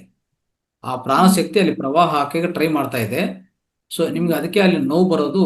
ನೋಡಿ, ಈಗ ಎಲ್ಲೆಲ್ಲಿ ನಿಮ್ಗೆ ಆ ಎನರ್ಜಿ ಬ್ಲಾಕ್ಸ್ ಇರುತ್ತೋ ಅಲ್ಲಿ ಆ ಶಕ್ತಿ ಪ್ರವಾಹ ಆಗಕ್ಕೆ ಪ್ರಯತ್ನ ಮಾಡುವಾಗ ನಿಮ್ಗೆ ಖಂಡಿತ ಅಲ್ಲಿ ನೋವು ಬಂದೇ ಬರುತ್ತೆ. ಆಯ್ತಾ? ಸೊ ಅದನ್ನು ಏನ್ ಮಾಡ್ಬೇಕಂದ್ರೆ, ನೀವು ಸಹಿಸ್ಕೊಂಡಿದ್ರೆ ಸ್ವಲ್ಪ ದಿವಸಗಳ ಇರುತ್ತೆ ಅಷ್ಟೇ. ಅದೇ ರೀತಿಯಲ್ಲಿ ಆಯ್ತು, ಒಂದ್ ಸ್ವಲ್ಪ ಪೇನ್ ಅನಿಸ್ತಾ ಇದೆ ಅನಿಸಿದ್ರು ಹಾಗೆ ಧ್ಯಾನದಲ್ಲಿ ಸ್ವಲ್ಪ ಸಹಿಸ್ಕೊಂಡು ಹಾಗೆ ಕೂತ್ಕೊಂಡ್ರೆ ನಿಧಾನವಾಗಿ ಹಂತವಾಗಿ ಆ ಪೂರ್ತಿ ಆ ಬೆನ್ನು ಮೂಲೆ ನೋವು ಅನ್ನೋದು ಶಾಶ್ವತವಾಗಿ ಪರಿಷ್ಕಾರ ಆಗತ್ತೆ. ಶಾಶ್ವತವಾಗಿ. ಅರ್ಥ ಆಯ್ತಾ? ಅಂದ್ರೆ ನಂಗೆ ಥೈರಾಯ್ಡ್ ಮತ್ತೆ BP ಇದೆ ಸರ್.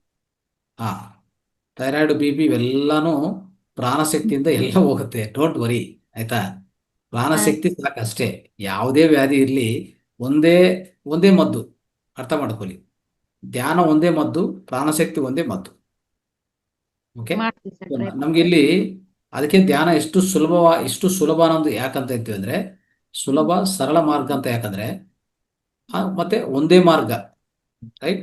ರಾಜಮಾರ್ಗ ಅಂತ ಹೇಳ್ತೀವಿ, ಏಕೈಕ ಮಾರ್ಗ ಅಂತ ಹೇಳ್ತೀವಿ. ಯಾಕಂದ್ರೆ ಇಲ್ಲಿ ಅನೇಕ ವಿಧದಲ್ಲಿ ಮಾಡೋದು ಬೇಕಾಗಿಲ್ಲ. ಜಸ್ಟ್ ನಿಮ್ಮ ಶ್ವಾಸ ಮೇಲೆ ಗಮನ ಇಟ್ಕೊಳ್ಳಿ, ಮನಸ್ಸು ಶೂನ್ಯ ಮಾಡ್ಕೊಳ್ಳಿ, ಸಾಕು. ನೀವೇನು ಮಾಡೋದು ಬೇಕಾಗಿಲ್ಲ. ತನ್ನಂತಾದೆ ಎಲ್ಲ ಮಾಡ್ಕೊಂತ ಹೋಗ್ತದೆ. ಅಂದ್ರೆ ನಾವ್ ಗಾಳಿ ಬಿಡ್ತೀವಲ್ಲ ಸರ್, ಅದು ಅಬ್ಸರ್ವ್ ಮಾಡ್ಬೇಕು ಅಂತನಾ? ಅಲ್ಲ, ಗಾಳಿ ಬಿಡೋದು ಹೋಗೋದು ಸೂಕ್ಷ್ಮವಾಗಿ ನಡೀತಾ ಇರ್ತದೆ. ಓಕೆ. ಸ್ವಲ್ಪ ದಿವಸಗಳ ಕಾಲ ನಿಮ್ಗೆ ಅರ್ಥ ಆಗಲ್ಲ ಅದು. ಅಂದ್ರೆ ಯಾವಾಗ ಒಳಗಡೆ ಹೋಗ್ತಾ ಇದೆ, ಯಾವಾಗ ಆಚೆ ಕಡೆ ಬರ್ತಾ ಇದೆ ಗೊತ್ತಾಗಲ್ಲ. ಆದ್ರೆ ಗಮನಿಸ್ತಾ ಆ ಅರಿವು ಬರುತ್ತೆ ನಿಮ್ಗೆ. 100% ಬರುತ್ತೆ. ಸದ್ಯಕ್ಕೆ ಏನಂದ್ರೆ, ಇಲ್ಲಿ ಮೂಗಿನ ಕೊನೆ ಭಾಗದಲ್ಲಿ ಒಳಗಡೆ ಹೋಗ್ತಾ ಇದೆ, ಹೊರಗಡೆ ಬರ್ತಾ ಇದೆ ಅನ್ನೋದು ಅಸತ್ಯ. ಇಲ್ಲಾಂದ್ರೆ ಈಗ ಮುಚ್ಕೊಂಡು ನೋಡಿ ಏನಾಗತ್ತೆ, ಒಂದು 30 ಸೆಕೆಂಡ್ ಸಾಕು ಅಲ್ವಾ? ಈಗ ಕೂತ್ಕೊಂಡ್ರೆ 30 ಸೆಕೆಂಡ್ಗೆ ಸೊ ತಟ್ಕೊಳಕ್ಕಾಗಲ್ಲ. ಅಂದ್ರೆ ಅರ್ಥ ಏನು? ಹೊರಗಡೆ ಹೋಗ್ತಾ ಇದೆ, ಹೊರಗಡೆ ಬರ್ತಾ ಇದೆ ಅಲ್ವಾ? ಉಸಿರಾಟ ಅಂತೂ ಸತ್ಯ ಅಲ್ವಾ? ಅಂದ್ರೆ ಇಲ್ಲಿಂದ ನಡೀತಾ ಇದೆ, ಇಲ್ಲಿಂದನೇ ನಡೀತಾ ಇದೆ, ಒಳಗಡೆ ಹೋಗೋದು, ಹೊರಗಡೆ ಹೋಗೋದು. ಅದನ್ನು ಜಸ್ಟ್ ಗಮನ ಅಂದ್ರೆ ಏನು? ನಿಮ್ಮ ಆಲೋಚನೆ ಒಂದೇ ಒಂದು ಆಲೋಚನೆ ಅಂದ್ರೆ ಉಸಿರಾಟದ ಮೇಲೆ ಅಷ್ಟೇ. ಆ ಉಸಿರಾಟ ಒಳಗಡೆ ಹೋಗೋದು ಹಾಗೆ ಗಮನಿಸ್ತಾ ಕೂತ್ಕೊಂತೀವಿ. ಸ್ವಲ್ಪ ಹೊತ್ತು ಆದ್ಮೇಲೆ ಅದನ್ನು ಮರೆಯೋದು ಸಾಧ್ಯ. ಅದನ್ನು ಮರಿತೀವಿ. ಇನ್ನು ಸ್ವಲ್ಪ ದೀರ್ಘವಾಗಿ ನಾವು ಹಾಗೆ ಕೂತ್ಕೊಂಡಿರುವಾಗ ಏನಾಗತ್ತಂದ್ರೆ ಅದನ್ನು ಮತ್ತೆ ಇನ್ನು ಸ್ವಲ್ಪ ಒಳಗಡೆ ಹೋಗ್ತೀವಿ. ಅಂದ್ರೆ ಶೂನ್ಯದ ಕಡೆ ಹೋಗ್ತೀವಿ ನಾವು ಅಷ್ಟೇ. ಈ ಉಸಿರಾಟದ ಮೇಲೆ ಗಮನನೂ ಹೋಗ್ಬಿಡ್ತದೆ. ಅರ್ಥ ಆಯ್ತಾ? ಆ ಮನಸ್ಸು ಶೂನ್ಯ ಆಗುವಾಗ ಉಸಿರಾಟ ಕಡೆ ಗಮನ ಇನ್ನು ಬೇಕಾಗಿಲ್ಲ. ಗೊತ್ತಾಯ್ತಲ್ಲ? ಈ ಉದಾಹರಣೆಗೆ ಇಲ್ಲಿಂದ ನಾನು ಒಂದು ವೆಹಿಕಲ್ ಅಲ್ಲಿ ಸಿಟಿಗೆಲ್ಲೋ ಹೋಗ್ತೀನಿ, ಒಂದು ಪ್ಲೇಸ್ಗೆ. ಅಲ್ಲಿ ಪ್ಲೇಸ್ಗೆ ಹೋದ್ಮೇಲೆ ವೆಹಿಕಲ್ ನಾವು ಇಳಿದು ನಮ್ಮ ಕೆಲ್ಸಕ್ಕೆ ಹೋಗ್ತೀವಿ, ಇಲ್ಲ ವೆಹಿಕಲ್ ಅಲ್ಲಿ ಕೂತ್ಕೊಂಡಿರ್ತೀವಿ. ಅಷ್ಟೇ. ಇದು ಅಷ್ಟೇ. ಶ್ವಾಸ ಗಮನಿಸೋವರೆಗೂ ಗಮನಿಸ್ತೀವಿ, ಶೂನ್ಯ ಆಗಿದೆ, ಶ್ವಾಸ ಬಿಟ್ಬಿಡ್ತೀವಿ ಅಷ್ಟೇ. ಮತ್ತೆ ಏನಾದ್ರೂ ಯೋಚನೆ ಬಂದೆ ಅಂದ್ರೆ ಮತ್ತೆ ಶ್ವಾಸ ಹಿಡ್ಕೋತೀವಿ.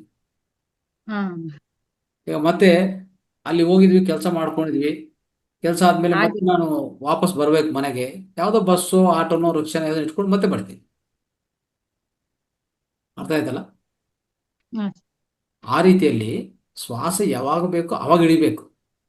ಒಂದು ಸರಿ ಶ್ವಾಸ ಹಿಡ್ಕೊಂಡಿದ್ವಿ, ಮನಸ್ಸು ಶೂನ್ಯ ಆಯ್ತು, ಯಾವ ಯೋಚನೆ ಒಳಗಡೆ ಇಲ್ಲ, ಪೂರ್ತಿ ಶೂನ್ಯವಾಗಿದೆ, ಕತ್ತಲಿದೆ, ಬ್ಲ್ಯಾಂಕ್ ಆಗಿದೆ, ಇನ್ನು ಶ್ವಾಸನೇ ಬೇಕಾಗಿಲ್ಲ ಅಷ್ಟೇ. ಅದೇ ಅದೇ ಎಂಟಿನೆಸ್ಸು, ಅದೇ ಶೂನ್ಯದಲ್ಲಿ ಹಾಗೆ ಕೂತ್ಕೊಳ್ಳಿ ಸಾಕು. ಆ ಶೂನ್ಯವನ್ನೇ ಗಮನಿಸಿ, ಬೇಕಾದ್ರೆ ನಿಮ್ಮ ಅರಿವು ಆ ಶೂನ್ಯದ ಮೇಲೆ ಇಟ್ಕೊಳ್ಳಿ ಸಾಕು. ನಿಮ್ಮ ಅವೇರ್ನೆಸ್ ಇದೆಯಲ್ಲ, ಜಾಗೃತಿ ಗದ, ಆ ಜಾಗೃತಿ ಅನ್ನೋದು ಜಸ್ಟ್ ಆ ಶೂನ್ಯವನ್ನು ಅಬ್ಸರ್ವ್ ಮಾಡ್ತಾ ಕೂತ್ಕೊಳ್ಳಿ. ಎಷ್ಟು ಹೊತ್ತಂದ್ರೆ ಎಷ್ಟು ಗಂಟೆಗಳು ಬೇಕಾದ್ರೆ ಕೂತ್ಕೊಳ್ಳಿ. ಅರ್ಥ ಆಯ್ತಲ್ಲ? ಹಾ ಸರಿ. ನೀವು ಇದೇ ಇದೇ ತತ್ವವನ್ನು ನೀವು ನಿದ್ದೆದಲ್ಲಿ ಒಂದಾಗ ತುಂಬಾ ಕಷ್ಟ. ನಿದ್ದೆ ಹೊರಗಡೆ ಹೋಗ್ತೀವಿ, ಸ್ವಲ್ಪ ನಮ್ಗೊಂಥರ ಶೂನ್ಯ ಅನಿಸ್ತದೆ, ಸ್ವಲ್ಪ ಹೊತ್ತಿಗೆ ಕನಸುಗಳು ಸ್ಟಾರ್ಟ್ ಆಗುತ್ತೆ. ಕನಸುಗಳು ಸ್ಟಾರ್ಟ್ ಆದ್ರೆ ಈಗ ಕಣ್ಣುಗಳು ತಿರ್ಸ್ಕೊಂಡು ನಾವು ಹೇಗೆ ಕೆಲಸ ಮಾಡ್ತೀವೋ, ಕಣ್ಣುಗಳು ಮುಚ್ಕೊಂಡು ಅಷ್ಟೇ ಕೆಲಸ ಮಾಡ್ತಾ ಇರ್ತೀವಿ ನಾವು ಒಳಗಡೆ.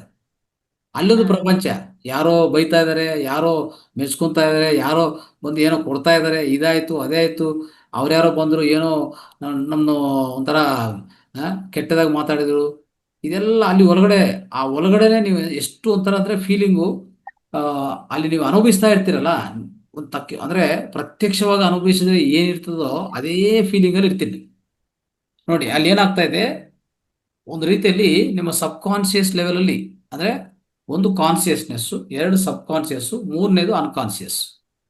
ಅರ್ಥ ಆಯ್ತಾ? ಮೂರಿದೆ, ಮೂರು ಇರ್ತದೆ ಇಲ್ಲಿ.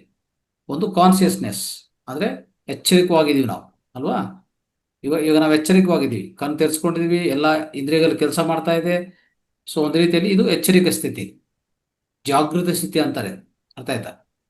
ಈಗ ಕಣ್ಣುಗಳು ಮುಚ್ಚಿದ್ದು ಅಂತ ಇಟ್ಕೊಳ್ಳಿ, ಹಾಗೆ ಸ್ವಲ್ಪ ಇಂದ್ರಿಯಗಳೆಲ್ಲ ಸ್ಟಾಪ್ ಮಾಡಿದ್ರೆ ನಾವೇನ್ ಮಾಡ್ತೀವಿ, ಮನಸ್ಸನ್ನು ನಿಧಾನ ಮಾಡ್ತೀವಿ. ಅಂದ್ರೆ ಶ್ವಾಸ ನಿಧಾನ ಆಗುತ್ತೆ, ಮನಸ್ಸು ನಿಧಾನ ಆಗುತ್ತೆ, ಹಂತವಾಗಿ ಒಳಗಡೆ ಹೋಗ್ತಾ ಇರ್ತೀವಿ.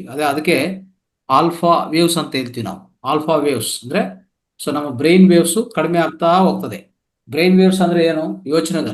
ಯೋಚನೆಗಳು ಕಡಿಮೆ ಆಗ್ತಾ ಇದ್ರೆ ಬ್ರೈನ್ ವೇವ್ಸ್ ಕಡಿಮೆ ಆಗ್ತಾ ಇರ್ತದೆ ನಿಧಾನವಾಗಿ. ಹಾಗೆ ನಿಧಾನವಾಗಿ ಹೋಗ್ತಾ ಹೋಗ್ತಾ ಹೋಗ್ತಾ ಇರುವಾಗ ಆಲ್ಫಾ ಅಂದ್ರೆ ಇಲ್ಲಿ ನಾವು ಫಸ್ಟ್ ಮೊದಲನೇದಾಗಿ ಎಚ್ಚರಿಕೆ ಸ್ಥಿತಿಯಲ್ಲಿ ಬೀಟಲ್ಲಿ ಇರ್ತೀವಿ, ಬೀಟಾ ಇಂದ ಆಲ್ಫಾ, ಆಲ್ಫಾ ಇಂದ ತೀಟಾ, ತೀಟಾ ಇಂದ ಗಾಮ, ಗಾಮ ಇಂದ ಡೆಲ್ಟಾ, ಆ ರೀತಿಯಲ್ಲಿ ಒಳಗಡೆ ಹೋಗ್ತಾನೆ ಇರ್ತೀವಿ. ಈಗ ಸ್ವಲ್ಪ ಹೊತ್ತು ಹೋದ್ಮೇಲೆ ಕಾನ್ಶಿಯಸ್ ಇಂದ ಸಬ್ ಕಾನ್ಶಿಯಸ್ ಹೋದ ತಕ್ಷಣವೇ ಅಲ್ಲಿ ಏನೇನೋ ಕನಸುಗಳು, ನಾವು ಮಾಡಿರುವಂಥ ಕೆಲಸಗಳು, ಈಗ ಮುಂಚೆ ಯಾವಾಗೋ ಮಾಡಿದ್ವಲ್ಲ ಅವೆಲ್ಲ ಒಳಗಡೆ ಸ್ಟೋರ್ ಆಗಿರ್ತದೆ, ಅವೆಲ್ಲ ಆಚೆ ಕಡೆ ಬರೋದು, ಅದರಲ್ಲಿ ನಾವು ಅನುಭವಿಸ್ತಾ ಇರ್ತಾರೆ, ಇದೆಲ್ಲ ಡಿಸ್ಟರ್ಬೆನ್ಸ್. ನಿಮ್ಮ ನಿದ್ದೆನೆ ಪೂರ್ತಿ ಡಿಸ್ಟರ್ಬೆನ್ಸ್ ಆಗತ್ತೆ. ಅರ್ಥ ಆಯ್ತಾ? ಇನ್ನೊಂದ್ ಏನಾಗುತ್ತೆ ಅಂದ್ರೆ, ಮಾಡುವಾಗ ನಾನು ಯಾರಿಗ್ ಕಳ್ಕೊಂತೀನೋ ಏನೋ, ಇನ್ನೊಂದ್ ಕ್ಷಣದಲ್ಲಿ ಏನಾಗುತ್ತೇನೋ ಅಂತ ಆತರ ಭಯ ಒಂದಾಗುತ್ತೆ. ಯಾವ್ದ್ರಲ್ಲಿ? ಈಗ ಧ್ಯಾನ ಮಾಡುವಾಗ ಈಗ ನನ್ ಮಗಳಿಂಗ್ ಕಳ್ಕೊಂತೀನೋ, ಯಾರಿಗಾರ ಒಂದು ಮಿಸ್ ಆಗುತ್ತೇನೋ, ಆತರ ಒಂಥರ ಭಯ. ಯಾಕೆ? ಅದೇನು ಈಗೆಲ್ಲ ಇದು ಬಂದಿದೆಲ್ಲ, ಹಾರ್ಟ್ ಅಟ್ಯಾಕ್ ಅವೆಲ್ಲ ಕೇಳ್ತೀವಲ್ಲ, ಆ ಮೂಮೆಂಟ್ ಅಲ್ಲಿ ಯಾರಿಗ್ ಕಳ್ಕೊಂತೀನೋ ಏನ್ ಬಿಡ್ತೀನೋ ಅನ್ನೋ ಆತರ ಒಂಥರ ಭಯ ಸ್ಟಾರ್ಟ್ ಆಗ್ಬಿಡುತ್ತೆ. ಅಂದ್ರೆ ನಿಮಗ್ ಭಯ ಸ್ಟಾರ್ಟ್ ಆಗತ್ತಾ? ಯಾರಿಗ್ ಭಯ ಸ್ಟಾರ್ಟ್ ಆಗತ್ತೆ? ಅದು ನಮಗೆ ಭಯ ಸ್ಟಾರ್ಟ್ ಆಗುತ್ತೆ, ಕಣ್ ಮುಚ್ಚಿದ್ರೆ ಆತರ ಭಯ ಬರುತ್ತೆ. ಓಕೆ, ಬೇರೆಯವ್ರ ಬಗ್ಗೆ ಅಂದ್ರೆ ನಮ್ ಮನೆಯಲ್ಲಿ ಇರೋರಿಗೆ. ಹಾ, ಓಕೆ. ಸೊ ಅದು ಭಯಪಡುವಂತ ಅವಶ್ಯಕತೆ ಏನಿಲ್ಲ. ಅವ್ರಿಗೆಲ್ಲರಿಗೂ ಆ ಹೃದಯ ಸಂಬಂಧಿತ ಅಂದ್ರೆ ಈ ಮುದ್ರೆ ಹೇಳ್ಬೇಕು ಅವ್ರಿಗೆ, ಎಲ್ಲರಿಗೂ ಈ ಮುದ್ರೆ ಪ್ರಾಕ್ಟೀಸ್ ಮಾಡಿ ಅಂತ ಸಾಕು. ಆಯ್ತಾ? ಎನಿ ಟೈಮ್ ಬೆಳಗ್ಗೆ 10 ನಿಮಿಷ, ಮಧ್ಯಾಹ್ನ 10 ನಿಮಿಷ, ಸಾಯಂಕಾಲ 10 ನಿಮಿಷ ಪ್ರಾಕ್ಟೀಸ್ ಮಾಡಿದ್ರೆ ನೀವು ಆ ಮೈಂಡ್ ಇಂದ ಆ ಚಿಂತೆ ತೆಗಿಬಿಡಿ. ಏನೂ ಆಗೋದಿಲ್ಲ, ಯಾರಿಗೂ ಆಗೋದಿಲ್ಲ. ಗೊತ್ತಾ ಮುದ್ರ? ಸಾಗುತ್ತೆ. ಏನ್ ಮುದ್ರೆ? ಅದು ಮುದ್ರೆ ಹೆಸರು? ಮುದ್ರೆ ಹೆಸರು ಗೊತ್ತಿಲ್ಲ. ಹಾ, ಅಪಾನ ವಾಯು ಮುದ್ರ. ಅಪಾನ ವಾಯು ಮುದ್ರೆ, ಹಾರ್ಟ್ ಮುದ್ರ ಅದು. ಸೊ ಅದನ್ನು ಪ್ರಾಕ್ಟೀಸ್ ಮಾಡಿ. ಈಗ ಇಟ್ಕೊಂಡು ಈ ರೀತಿಯಲ್ಲಿ ಈಗ ತೊಡೆ ಮೇಲೆ ಇಟ್ಕೊಂಡು ಪ್ರಾಕ್ಟೀಸ್ ಮಾಡಬೇಕು. ಒಂದು 10 ನಿಮಿಷ ಎಲ್ಲರೂ ಪ್ರಾಕ್ಟೀಸ್ ಮಾಡಿ ಕೂತ್ಕೊಂಡು, ಓಕೆ ಸರ್, ಒಂದೇ ಜಾಗದಲ್ಲಿ ಕೂತ್ಕೊಂಡು ಒಂದೇ ಸಲ ಪ್ರಾಕ್ಟೀಸ್ ಮಾಡಿ. 3 ಜನ 4 ಜನ ಒಟ್ಟಾರೆ ಕೂತ್ಕೊಂಡು, ಓಕೆ, ಶ್ವಾಸ ಗಮನಿಸ್ಕೊಂತ 10 ನಿಮಿಷ ಕೂತ್ಕೊಳ್ಳಿ, ಸಾಮೂಹಿಕ ಧ್ಯಾನ ಮಾಡಿ. ಅವಾಗ ನೋಡಿ ನಿಮ್ಮ ಹೃದಯ ಎಷ್ಟು ತಿಳಿ ಆಗತ್ತಂದ್ರೆ ಒಂಥರ ಲೈಟ್ ಆಗತ್ತೆ ತಕ್ಷಣವೇ. Okay. Right. Thank you sir. Devendra sir, ತಮ್ಮ ಪ್ರಶ್ನೆ ಇದೆಯಾ ಕೇಳಿ, ಇಲ್ಲಾಂದ್ರೆ ತಾವು ದಯಮಾಡಿ ಚಾಟ್ ಬಾಕ್ಸ್ ಅಲ್ಲಿ ತಮ್ಮ ನಂಬರ್ ಹಾಕಿ ಸರ್. ದೇವೇಂದ್ರ ಸರ್.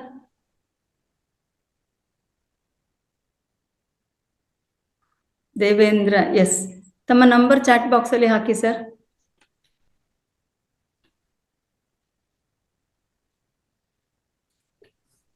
ಮಾಸ್ಟರ್ಸ್, ಬೇರೆ ಯಾರಿಗಾದ್ರೂ ಪ್ರಶ್ನೆಗಳಿದ್ರೆ ದಯಮಾಡಿ ಹ್ಯಾಂಡ್ ರೈಸ್ ಮಾಡಿ. ಆಕ್ಚುಲಿ ಜ್ಯೋತಿ ಮೇಡಮ್ ತುಂಬಾ ಚೆನ್ನಾಗಿರತಕ್ಕಂಥ ಪ್ರಶ್ನೆಯನ್ನ ಕೇಳಿದ್ರು. ಇದು ಪ್ರಾರಂಭದಲ್ಲಿ ಹೊಸಬ್ರಿಗೆ ಇಂಥ ಡೌಟ್ಸ್ ಸಾಮಾನ್ಯವಾಗಿ ಇರುತ್ತೆ. ಸೊ ಅವರ ಪ್ರಶ್ನೆಯಿಂದ ಸಾಕಷ್ಟು ಜನರಿಗೆ ಉತ್ತರ ಸಿಕ್ತು ಅಂತ ನಾನು ಅನ್ಕೊಂಡಿದ್ದೇನೆ.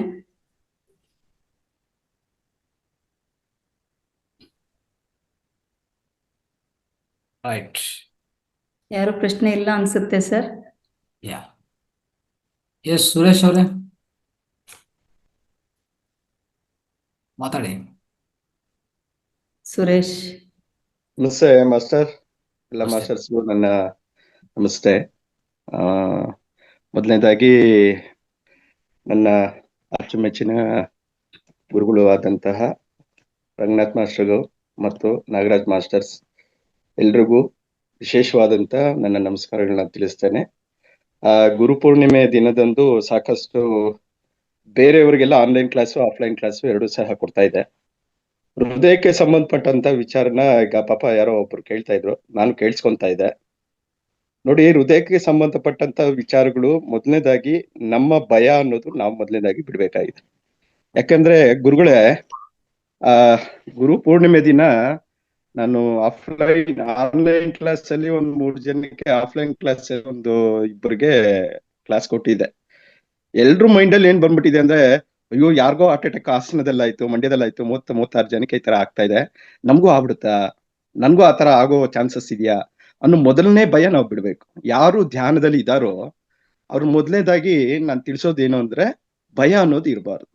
ಧ್ಯಾನ ಅಷ್ಟು ಪವರ್ ನಮ್ಗೆ ಕೊಡ್ತಾ ಇರುತ್ತೆ, ಅಷ್ಟು ಎನರ್ಜಿ ನಮ್ಗೆ ಕೊಡ್ತಾ ಇರುತ್ತೆ. ಇನ್ನೊಬ್ರು ಹೇಳ್ತಾ ಇದ್ರು, ತುಂಬಾ ಹೊತ್ತು ನಾನು ಬ್ಯಾಕ್ ಪೈನು, ತುಂಬಾ ಹೊತ್ತು ಧ್ಯಾನ ಮಾಡೋದಕ್ಕಾಗಲ್ಲ, ಬ್ಯಾಕ್ ಪೈನ್ ಬರ್ತಾ ಇದೆ, ಏನಕ್ಕೆ ಅಂತ ಗೊತ್ತಾಗ್ತಾ ಇಲ್ಲ ಅಂತ ಹೇಳೋರ ಸಂದರ್ಭದಲ್ಲಿ ಗುರುಗಳು ಹೇಳ್ತಾ ಇದ್ರು, ರಂಗನಾಥ್ ಮಾಸ್ಟರ್ ಹೇಳ್ತಾ ಇದ್ರು ಏನಂತ, ನಿಮ್ಗೆ ಆ ಎನರ್ಜಿ ಫ್ಲೋ ಆಗ್ತಾ ಇದೆ, ಎಲ್ಲಿ ನಿಮ್ಮ ಬಾಡಿಯಲ್ಲಿ ದೇಹದಲ್ಲಿ ವೀಕ್ ಇದೆಯೋ ಅಲ್ಲಿ ಎನರ್ಜಿ ಫ್ಲೋ ಆಗ್ತಾ ಇದೆ. ಸೊ ಆ ಎನರ್ಜಿ ಫ್ಲೋ ಆಗ್ಬೇಕಾದ್ರೆ ಸಾಕಷ್ಟು ಸಮಯಗಳು ಬೇಕು. ಕೆಲವ್ರಿಗೆ ನಿಮ್ಗೆ ಕೆಲವ್ರಿಗೆ ಒಬ್ಬೊಬ್ರಿಗೂ ಒಂದೊಂಥರ, ನಮ್ಮ ಹತ್ರ ಬಂದಂತ ಕೆಲವು ಸಂದರ್ಭಗಳಲ್ಲಿ ಕೆಲವರಿಗೆ ಇಮಿಡಿಯೇಟ್ಲಿ ಅದೊಂದು ಎನರ್ಜಿ ಫ್ಲೋ ಆಗುತ್ತೆ.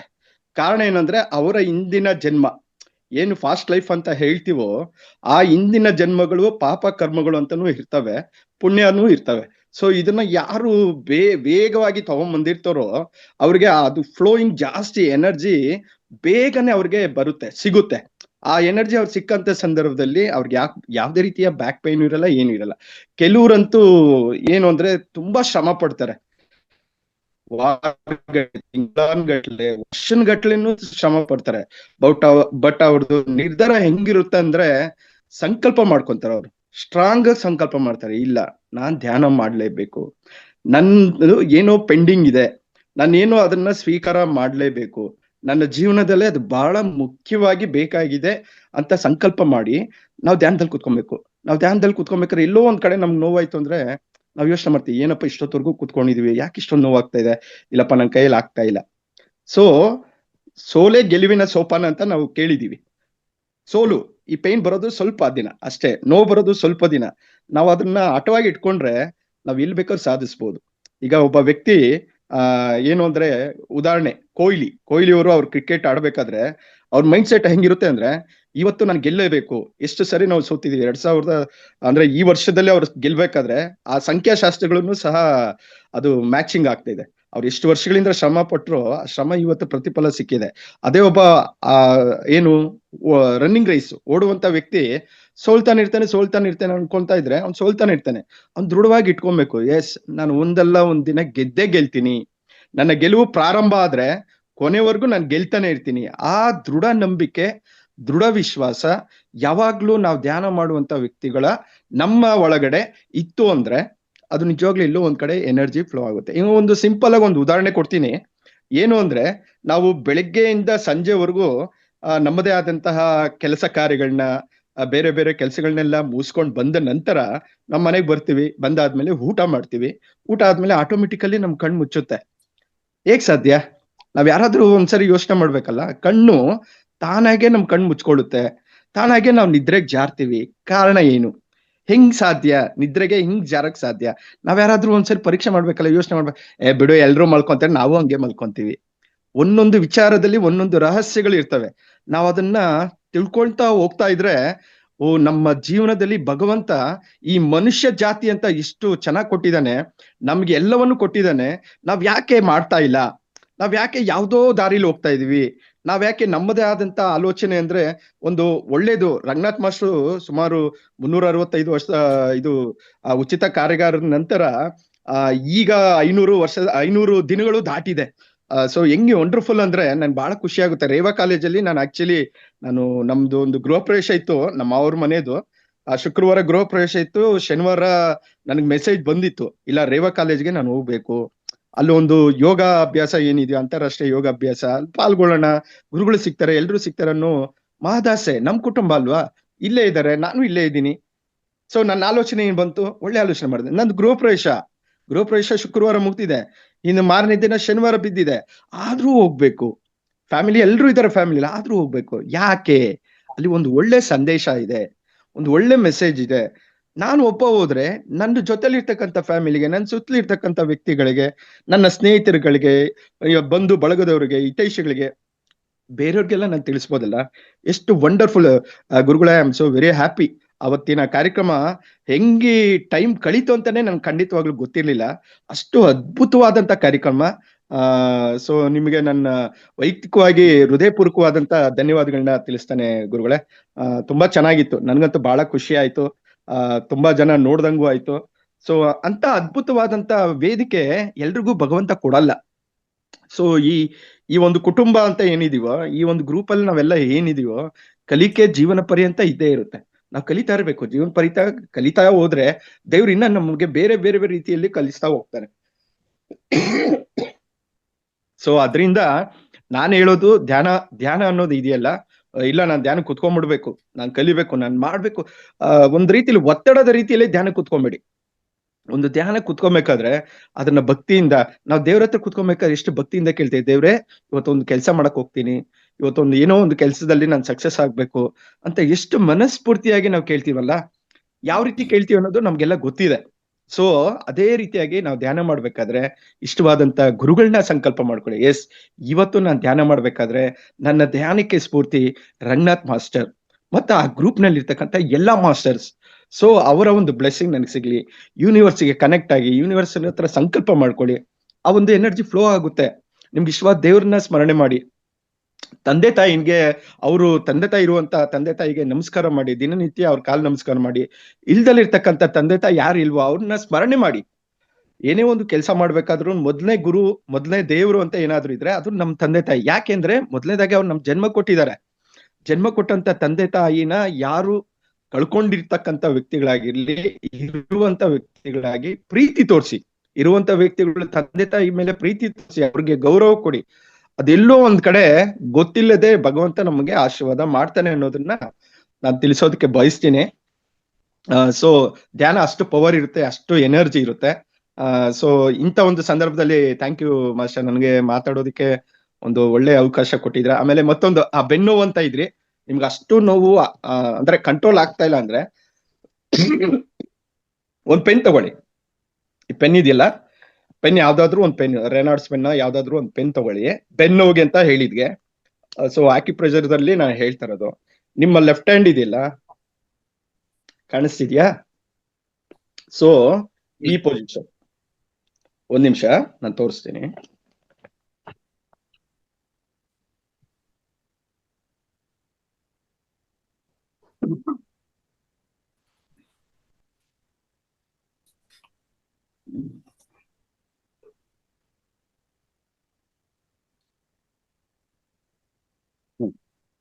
ಸೊ ಲೆಫ್ಟ್ ಹ್ಯಾಂಡ್ ಅಲ್ಲಿ ಒಂದ್ಸರಿ ನೀವು ಟ್ರೈ ಮಾಡ್ಬೋದು. ಇನ್ ಕೇಸ್ ಲೆಫ್ಟ್ ಹ್ಯಾಂಡ್ ಅಲ್ಲಿ ಇಲ್ಲ ಅಂದ್ರೆ ರೈಟ್ ಹ್ಯಾಂಡ್ ಅಲ್ಲಿ. ಈ ಮಧ್ಯ ಭಾಗದಲ್ಲಿ ಏನಾದ್ರು ಬ್ಯಾಕ್ ಪೈನ್ ಇದ್ರೆ, ಕೆಲವ್ರಿಗೆ ಏನಾದ್ರೂ ಗೊತ್ತಿಲ್ದೇನೆ ಅವ್ರಿಗೆ ಏಟ್ ಆಗಿರುತ್ತೆ. ಒಂದು ಪ್ರಾಣಶಕ್ತಿ ಹರಿತಾ ಇರುತ್ತೆ. ಇನ್ನೊಂದೇನಂದ್ರೆ ಸೆಕೆಂಡ್ ಪಾಯಿಂಟ್, ಅವ್ರಿಗೆ ಗೊತ್ತಿಲ್ದೇನೆ ಅವ್ರ ಬಾಡಿಗೆ ಎಲ್ಲೋ ಒಂದ್ ರೀತಿಲಿ ಟಚ್ ಆಗಿರುತ್ತೆ, ಯಾವ್ದೋ ಒಂದು ಗೋಡೆಗೋ ಒಂದು ಡೋರ್ಗೋ ಏನಾದ್ರೂ ಟಚ್ ಆಗಿರುತ್ತೆ. ಅಂತ ಸಂದರ್ಭ ಬಂದಾಗ ಬ್ಯಾಕ್ ಸೈಡ್ ಅಲ್ಲಿ ಉಂಗುರ ಮತ್ತೆ ಮಧ್ಯದ ಬೆರಳು ಇದೆಯಲ್ಲ, ಈ ಮಧ್ಯದ ಬೆರಳಲ್ಲಿ ಈ ತರ ಪೆನ್ನ ರೊಟೇಷನ್ ಮಾಡಿ, ಇದು ಏನು ನಿಮ್ ಕೈನ ತೊಡೆ ಮೇಲೆ ಇಟ್ಕೊಂಡು ರೊಟೇಷನ್ ಮಾಡಿ, ನಿಮ್ಗೆ ಅಲ್ಲಿ ಪೇನ್ ಗೊತ್ತಾಗುತ್ತೆ. ಒಂದ್ ನಿಮಿಷ 2 ನಿಮಿಷ ನೀವು ಹಿಂಗೆ ರೊಟೇಷನ್ ಮಾಡ್ತಾ ಇದ್ರೆ ನಿಮ್ ಪೇನ್ ಗೊತ್ತಾಗಿದೆ, ಎಸ್ ನನಗೆ ಬ್ಯಾಕ್ ಪೇನ್ ಇದೆ, ಇದು ನನ್ನ ದೇಹಕ್ಕೆ ಸಂಬಂಧಪಟ್ಟಿದ್ದು. ಇಷ್ಟೆಲ್ಲ ಆದ್ರೂ ಇದು ರೊಟೇಷನ್ ಮಾಡ್ತಾ ಇದ್ರು ಅಲ್ಲಿ ಪೇನ್ ಆಗ್ತಾ ಇಲ್ಲ ಅಂದ್ರೆ ನೀವು ಕನೆಕ್ಟ್ ಆಗ್ತಾ ಇದ್ದೀರಾ. ಎರಡು ವಿಷಯ ನಿಮ್ಗೆ ಅಲ್ಲಿ ಗೊತ್ತಾಯ್ತು. ನಿಮ್ಗೆ ಪ್ರಾಣಶಕ್ತಿ ಹರಿತಾ ಇದೆ, ನಿಮ್ ದೇಹದಲ್ಲಿ ಎಲ್ಲೋ ಒಂದ್ ಕಡೆ ವೀಕ್ ಆಗಿದೆ, ವೀಕ್ ಆಗಿರೋದ್ರಿಂದ ಪ್ರಾಣಶಕ್ತಿ ಹರಿತಾ ಇದೆ. ಗುರುಗಳು ಹೇಳಿದ್ದಾರೆ, ಮಾಸ್ಟರ್ ರಂಗನಾಥ್ ಮಾಸ್ಟರ್ ಹೇಳಿದ್ದಾರೆ, ಪ್ರಾಣಶಕ್ತಿ ಹರಿತಾ ಇದ್ರೆ ಅಂದ್ರೆ ಇಲ್ಲಿ ಪೇನ್ ಆಗಲ್ಲ. ಬೈ ಚಾನ್ಸ್ ಪ್ರಾಣಶಕ್ತಿ ಹರಿಯೋದ್ರ ಜೊತೆಯಲ್ಲಿ ಇಲ್ಲಿ ನಿಮ್ಗೆ ಪೇನ್ ಆಗ್ತಾ ಇದೆ ಅಂದ್ರೆ ನೀವ್ ಯಾವತ್ತೋ ಗೊತ್ತಿಲ್ದೇನೆ ಇದಕ್ಕೆ ಏಟ್ ಮಾಡ್ಕೊಂಡಿರ್ತೀರಿ, ಇಲ್ಲಿಗೆ ಬ್ಯಾಕ್. ಸೊ ಅಂಗೈಯಲ್ಲೇ ಆರೋಗ್ಯ ಅಂತ ಹೇಳ್ತೀವಲ್ಲ, ಈಗ ಗುರುಗಳು ಹೇಳ್ತಾ ಇದ್ರು ಮುದ್ರೆಗಳನ್ನ ಇಟ್ಕೊಂಡ್ರೆ ಈ ತರ ಏನು ತೂಕಡಿಕೆ ಬರ್ತಾ ಇರುತ್ತೆ, ತೂಕಡಿಕೆ ಬಂದಂತ ಸಂದರ್ಭದಲ್ಲಿ ಏನ್ ಮಾಡ್ಬೇಕು, ಇದನ್ನೆಲ್ಲ ಹೆಂಗ್ ಹೇಳ್ತಾರೋ ಅದೇ ತರನೇ ನಮ್ಮ ಆಕ್ಯುಪ್ರೆಷರ್ ಅಲ್ಲಿ ನೀವು ಈ ತರ ಒತ್ತಡ ಕೊಡ್ಬೇಕು. ಜಸ್ಟ್ ನಿಮ್ ಪೆನ್ ಆಗ್ಲಿ ಪೆನ್ಸಿಲ್ ಆಗ್ಲಿ ನೀವು ತೊಡೆ ಮೇಲೆ ಇಟ್ಕೊಳ್ಳಿ, ಕೈ ಫ್ರೀ ಆಗಿ ಬಿಡ್ಬೇಕು, ಬಾಡಿನ ಫ್ರೀ ಆಗಿ ಬಿಟ್ಕೊಂಡು ನೀವು ಜಸ್ಟ್ ಈ ತರ ರೊಟೇಷನ್ ಮಾಡಿ, ನಿಮ್ಗೆ ಈಗಲೇ ರಿಸಲ್ಟ್ ಗೊತ್ತಾಗುತ್ತೆ. ಬೆನ್ನು ಅಂತ ಹೇಳುವಂತವ್ರು ಯಾರಿದ್ದೀರೋ, ಹೆಚ್ಚು ಹೊತ್ತು ನಾನು ಧ್ಯಾನ ಮಾಡ್ಬೇಕಾದ್ರೆ ಪೈನ್ ಬರ್ತಾ ಇದೆ, ಇದು ಯಾವ್ದ್ರಿಂದ ಬರ್ತಾ ಇದೆ ಅಂತ ನನ್ಗೆ ಗೊತ್ತಾಗ್ತಾ ಇಲ್ಲ ಅಂತ ನಿಮ್ಗೆ ಅನಿಸಿದ್ರೆ ಜಸ್ಟ್ ರೊಟೇಟ್ ಈ ತರ ಮಾಡಿ, 1-2 ನಿಮಿಷ 1 ನಿಮಿಷ ಮಾಡಿ. ಅಲ್ಲಿ ಪೈನ್ ಕಾಣಿಸ್ತು ಅಂದ್ರೆ ನೀವು ಜಸ್ಟ್ ಮೆಡಿಟೇಷನ್ 1 hour ಕೂತ್ಕೊಳ್ಳಿ. ಅದಾದ್ಮೇಲೆ ಇಲ್ಲ ನಂಗೆ ತುಂಬಾ ಇಷ್ಟ ಇದೆ ಮೆಡಿಟೇಷನ್ ಮಾಡ್ಬೇಕಾದ್ರೂ ನನ್ ಕೈಲಿ ಕೂತ್ಕೊಳಕ್ ಆಗ್ತಾ ಇಲ್ಲ ಅಂತ ಅಂದಾಗ ಜಸ್ಟ್ ನೀವು ಈ ತರ ರೊಟೇಷನ್ ಮಾಡಿ. ಈ ತರ ನೀವು ಎಕ್ಸರ್ಸೈಸ್ ಮಾಡೋ ಆಕ್ಯುಪ್ರೆಷರ್ ಒತ್ತಡ ಕೊಡ್ತಾ ಇದ್ರು ಸಹ ನನಗೆ ಕಡಿಮೆ ಆಗ್ಲಿಲ್ಲ, ಹಂಗೆ ಇದೆ ಅಂದ್ರೆ ಇಲ್ಲಿ ಪೇನ್ ಇಲ್ಲ ಆದ್ರೂ ಹಂಗೆ ಇದೆ ಅಂದ್ರೆ ನೀವು ಕನೆಕ್ಟ್ ಆಗ್ತಾ ಇದ್ದೀರಾ, ಇಷ್ಟ ಅನ್ಕೊಳ್ಳಿ ಅಷ್ಟೇ. ಪ್ರಾಣಶಕ್ತಿ ನಿಮ್ಗೆ ಹರಿತಾ ಇದೆ, ಗುರುಗಳ ಆಶೀರ್ವಾದ ಸಿಗ್ತಾ ಇದೆ, ನೀವು ಕನೆಕ್ಟ್ ಆಗ್ತಾ ಇದ್ದೀರಾ. ಕನೆಕ್ಟ್ ಆಗ್ಬೇಕಾದ್ರೆ ನಮ್ಮ ಬಾಡಿಲಿ ಎಲ್ಲೋ ಒಂದ್ ಕಡೆ ಖಂಡಿತ ಅದು ವೀಕ್ ಇರುತ್ತೆ. ಕಾರಣ ಏನು ಅಂದ್ರೆ ಅದು ನಮ್ಗೆ ಗೊತ್ತಿರಲ್ಲ. ನಮ್ಗೆ ನೋಡಿ ಇಲ್ಲಿ ಕೈ ನೋವು ಅಂತೀವಿ, ಇಲ್ಲಿ ನೋಡ್ತಾ ಇದ್ರೆ ಕೈ ನೋವು ಅಂತ ಅನ್ಕೊಂತೀವಿ, ಅಲ್ಲಿ ನಾವೇನಾದ್ರು ಪ್ರೆಸ್ ಮಾಡಿದ್ರೆ ಕೈ ನೋವು ಇರಲ್ಲ. ಆದ್ರೂ ಯಾಕೆ ಅಲ್ಲಿ ಕೈ ನೋವ್ತಾ ಇದೆ? ಅಲ್ಲಿ ಎನರ್ಜಿ ಫ್ಲೋ ಆಗ್ತಾ ಇದೆ, ಹರಿತಾ ಇದೆ, ಪ್ರಾಣಶಕ್ತಿ ಹರಿತಾ ಇದೆ. ಸೊ ಅದು ಇನ್ನೂ ಸ್ಟ್ರಾಂಗ್ ಆಗ್ತಾ ಇದೆ ಅಂತ ನೀವು ಅನ್ಕೊಬೇಕು.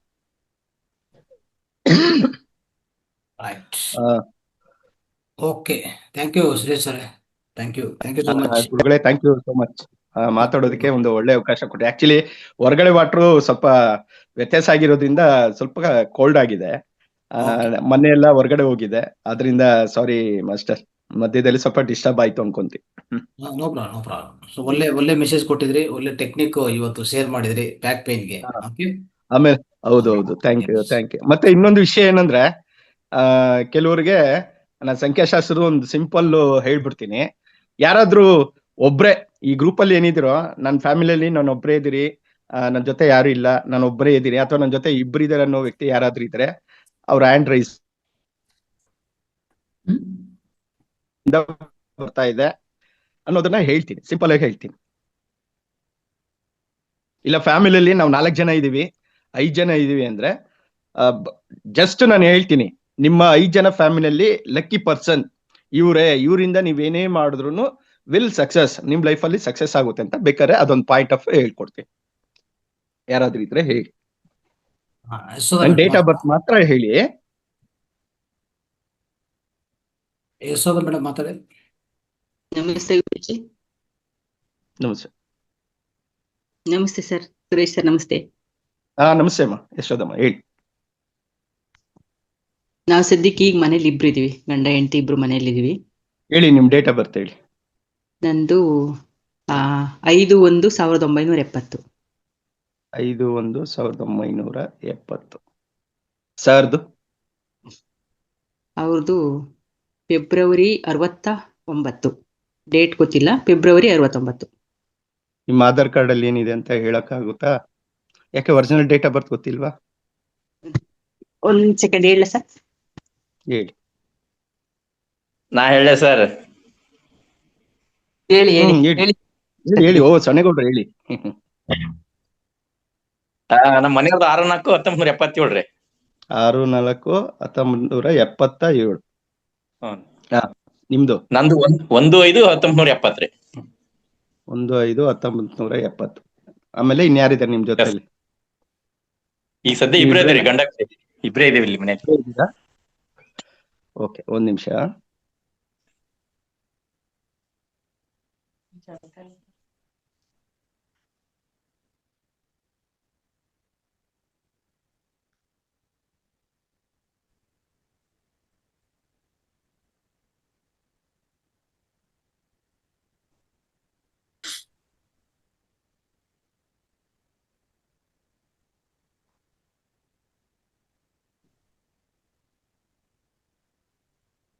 ಒಂದು 5 ನಿಮಿಷ, ಯಾಕಂದ್ರೆ ಅದನ್ನ ಟೋಟಲ್ ಮಾಡ್ತಾ ಇದ್ದೀನಿ, ಟೈಮ್ ತಗೊಳುತ್ತೆ.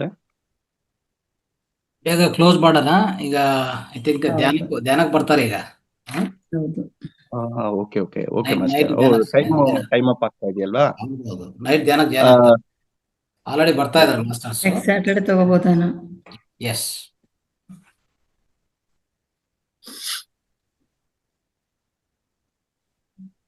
ನನ್ನ ಒಬ್ಬರದು ಸೊನ್ನೆಗೌಡದ್ ಮಾತ್ರ ಹೇಳ್ತೀನಿ, ಯಾಕಂದ್ರೆ ಗುರುಗಳದು ನೆಕ್ಸ್ಟ್ ಕ್ಲಾಸ್ ಇದೆ, ನನ್ಗೆ ಗೊತ್ತಿರ್ಲಿಲ್ಲ, ಕ್ಷಮೆ ಇರ್ಲಿ ಗುರುಗಳೇ.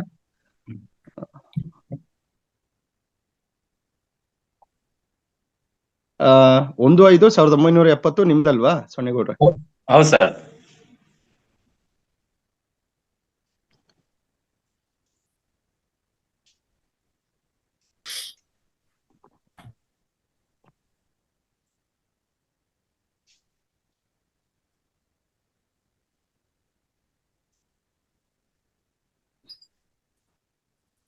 ಯಶೋಧ ಮೇಡಮ್ ನಿಮ್ದು ನೆಕ್ಸ್ಟ್ ಕ್ಲಾಸ್ ಟ್ರೈ ಮಾಡ್ತಾರ.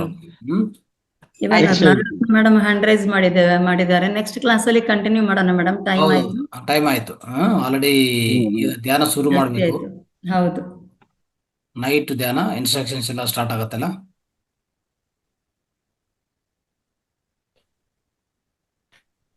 ಗೀತಾ ಮೇಡಮ್ ಇವತ್ತು ನೀವು ಕೊಡ್ತೀರಾ night instructions? Yes Guruji. Okay, right right.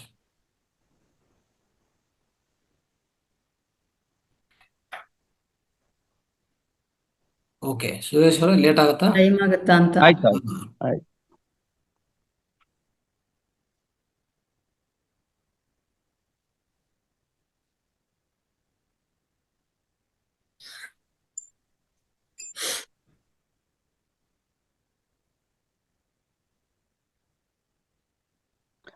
ಸೊನ್ನೆಗೌಡ್ರೆ, ನಿಮ್ಮ ಮನೆಯಲ್ಲಿ ಲಕ್ಕಿ ಪರ್ಸನ್ ನಿಮ್ಮ ವೈಫ್. ವಾವ್. ಅವರಿಂದ ನಿಮ್ಗೆ ಬ್ಲೆಸ್ಸಿಂಗ್ ಜಾಸ್ತಿ ಇದೆ, ಅರ್ಥ ಆಯ್ತಾ? ಸೊ ನಿಮ್ಮ ಡೇಟ್ ಆಫ್ ಬರ್ತ್ ಅಲ್ಲಿ ತುಂಬಾ ನಂಬರ್ ಮಿಸ್ಸಿಂಗ್ ಇದೆ. ಅದರಲ್ಲಿ ನಿಮ್ಮ ಮಿಸ್ಸಸ್ ಬಂದು ನಿಮ್ಗೆ ಮಹಾಲಕ್ಷ್ಮಿ, ಶುಕ್ರ. ಸೊ ನಂಬರ್ 6 ಇದೆ ಅವ್ರ ಡೇಟ್ ಆಫ್ ಬರ್ತ್ ಅಲ್ಲಿ. ಅದರಿಂದ ಹೋಲಿಕೆ ಮಾಡಿದ್ರೆ ನಿಮ್ ಮಿಸ್ಸಸ್ ಇಂದ ನಿಮ್ಗೆ ಜಾಸ್ತಿ ತುಂಬಾನೇ ಬ್ಲೆಸ್ಸಿಂಗ್ ಜಾಸ್ತಿನೇ ಇದೆ. ಸೊ ನಿಮ್ಮಿಬ್ಬರ ಕಾಂಬಿನೇಷನ್ ಚೆನ್ನಾಗಿದೆ. ನಿಮ್ಮಿಬ್ಬರ ಕಾಂಬಿನೇಷನ್ ಚೆನ್ನಾಗಿದೆ. ಒಳ್ಳೇದಾಗುತ್ತೆ ಸರ್. ವೈಫ್ ಮಾತು ತುಂಬಾ ಕೇಳಿ, ಯಾಕಂದ್ರೆ ಅವರು ಏನೇ ಅನ್ಕೊಂಡು ಮುಂದೆ ಬಂದ್ರು ತುಂಬಾನೇ ಒಳ್ಳೇದಾಗುತ್ತೆ. ನಿಮ್ದು ಅಷ್ಟೇನೆ, ನಿಮ್ ಚೆನ್ನಾಗಿದೆ. ನಂಬರ್ 5 ನೀವು ಬ್ಯಾಲೆನ್ಸ್ ಮಾಡ್ತೀರಾ. ವೈಫ್ ಬಂದು ಲಕ್ಷ್ಮಿ. ಸೊ ಇಬ್ಬರ ಕಾಂಬಿನೇಷನ್ ಚೆನ್ನಾಗಿರೋದ್ರಿಂದ ಇಬ್ಬರ ಹೆಸರಲ್ಲಿ ಏನೇ ಮಾಡಿದ್ರು ಒಳ್ಳೇದಾಗುತ್ತೆ. ನಿಮ್ದು ಬಿಸ್ನೆಸ್ಗೆ ನಿಮ್ಗೆ ಚೆನ್ನಾಗಿದೆ. ಯಾಕಂದ್ರೆ ಮೊದ್ಲೇ ತುಂಬಾ ಚೆನ್ನಾಗಿ ಮಾತಾಡ್ತೀರಾ. ಸಾಕಷ್ಟು ಗುರುಗಳ ಕಾರ್ಯಕ್ರಮ, ಬೇರೆ ಬೇರೆ ಬೇರೆ ಬೇರೆ ಕಾರ್ಯಕ್ರಮಗಳಲ್ಲೆಲ್ಲ ನಾನು ನೋಡ್ತಾ ಇರ್ತೀನಲ್ಲ, ಫ್ರೀ ಇದ್ದಾಗ ಯೂಟ್ಯೂಬ್ ಅಲ್ಲಿ ಹಾಕಿದಾಗ ನೋಡ್ತೀನಿ. ಕೆಲವು ಸಾರಿ ಲೈವ್ ಬರಕ್ ಆಗ್ಲಿಲ್ಲ, ಯಾಕಂದ್ರೆ ಬೇರೆ ಕ್ಲಾಸ್ ಅಲ್ಲಿ ನಾನು ಬೇರೆಯವ್ರಿಗೆಲ್ಲ ಕ್ಲಾಸ್ ಕೊಡ್ತಾ ಇರ್ತೀನಿ, ಅದರಿಂದ ಹಾಕ್ತಾ ಇರ್ಲಿಲ್ಲ. ಇವತ್ತೇನೋ ಗೊತ್ತಿಲ್ಲ, ಅದೃಷ್ಟ ನಾಳೆ ಬೆಳಿಗ್ಗೆ ಟೆಂಪಲ್ಗೆ ಹೋಗ್ತಿದೆ. ಅನಿವಾರ್ಯತೆ ಫ್ಯಾಮಿಲಿನೆಲ್ಲ ನಾನು ಮನೇಲಿ ಬೇರೆ ನಮ್ಮ ಮಾವನವ್ರ ಮನೇಲಿ ಬಿಟ್ಟಿರೋದ್ರಿಂದ ಇಲ್ಲಿ, ಯಾಕಂದ್ರೆ ಮಕ್ಳೆಲ್ಲ ಇರ್ತಾರೆ. ನಾನು ಮಕ್ಳೆಲ್ಲ ಇದ್ದಾಗ ಅವ್ರು ತುಂಬಾನೇ ಡಿಸ್ಟರ್ಬ್ ಮಾಡ್ತಾರೆ. ಮಧ್ಯದಲ್ಲಿ ನಾನ್ ಮಾತಾಡೋಕ್ ಹೋದ್ರೆ ಅವ್ರು ಬರೋದು ಏನೇನೋ ಅದಿದು ಚಿಕ್ಕ ಮಕ್ಳು. ಅದರಿಂದ ಸ್ವಲ್ಪ ದಿನ ನಾನು ಸಹ ಕ್ಲಾಸ್ಗೂ ಬರೋದಕ್ಕೂ ಆಗ್ತಾ ಇಲ್ಲ, ಭಾಗವಹಿಸಕ್ ಆಗ್ತಾ ಇಲ್ಲ. ಏನೇ ಇದ್ರು ನೇರವಾಗಿ ಎಲ್ಲಾದ್ರೂ ಕಾರ್ಯಕ್ರಮ, ಗುರುಗಳ ಕಾರ್ಯಕ್ರಮ ಇತ್ತು ಅಂದ್ರೆ ಅದನ್ನ ನಾನು ವಾಟ್ಸಪ್ ಅಲ್ಲಿ ಚೆಕ್ ಮಾಡಿದಂತ ಸಂದರ್ಭದಲ್ಲಿ ನಾನು ನೇರವಾಗಿ ಭೇಟಿ ಆಗ್ತಾ ಇದ್ದೆ. ಸೊ ಥ್ಯಾಂಕ್ ಯು ಗುರುಗಳೇ, ಥ್ಯಾಂಕ್ ಯು ಎಲ್ಲಾ ಮಾಸ್ಟರ್ಸ್ಗೂ ನನ್ನ ಹೃದಯಪೂರ್ವಕವಾದಂತ ಧನ್ಯವಾದಗಳು. Thank you. ಒಳ್ಳೇದಾಗ್ಲಿ ಸೊನ್ನೆಗೌಡ್ರೆ, ಒಳ್ಳೇದಾಗ್ಲಿ. ಸಂಪನ್ನಗೊಳಿಸೋಣ ಸರ್.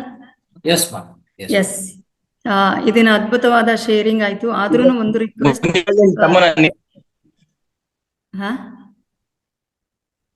ಏನೋ ಹೇಳಿದ್ರಿ ಸರ್ ಸಣ್ಣಗೌಡ್ರು. ಎಲ್ಲ ಧ್ಯಾನ ಬಂಧುಗಳು ಸಾಮಾನ್ಯವಾಗಿ 60, 70, 80 ಇದ್ದಿದ್ದು 41ಕ್ಕೆ ಇಳೀತು. ಎಲ್ಲರೂ ಸಹ ಪೂರ್ಣ ಕಾರ್ಯಕ್ರಮನ ನೋಡ್ಕೊಳ್ಬೇಕು ಅಂತ ನನ್ನ ಒಂದು ವಿನಂತಿ. ಜೊತೆಗೆ ನಾಳೆ ಈ 9 ರಿಂದ 10 ಗಂಟೆಯ ಕಾರ್ಯಕ್ರಮ ಇಲ್ಲ, ಅದನ್ನು ಸಹ ನಾನು ಗಮನಕ್ಕೆ ತರ್ತಾ ಇದ್ದೇನೆ. ಅದ್ಭುತವಾದ ಕಾರ್ಯಕ್ರಮಕ್ಕೆ ನಮ್ಮ ಗುರುಗಳು ಬಂದು ಒಳ್ಳೆ ಮಾಹಿತಿಯನ್ನ ಕೊಟ್ಟಿದ್ದಾರೆ. ಸರ್, ಈ ವೇದಿಕೆಯ ಪರವಾಗಿ ಹಾಗೂ ನನ್ನ ವೈಯಕ್ತಿಕವಾಗಿ ತಮಗೆ ಧನ್ಯವಾದಗಳು. ಹಾಗೆ ಭಾಗವಹಿಸಿರತಕ್ಕಂತ ಪ್ರತಿಯೊಬ್ಬ ಧ್ಯಾನ ಬಂಧುಗಳಿಗೆ ನನ್ನ ಧನ್ಯವಾದಗಳನ್ನ ಹೇಳುತ್ತಾ ನಾವು ಕಾರ್ಯಕ್ರಮವನ್ನ ಸಂಪನ್ನಗೊಳಿಸೋಣ. Thank you. Thank you masters, ಎಲ್ಲರಿಗೂ ಧನ್ಯವಾದಗಳು. ಶುಭರಾತ್ರಿ. Thank you sir.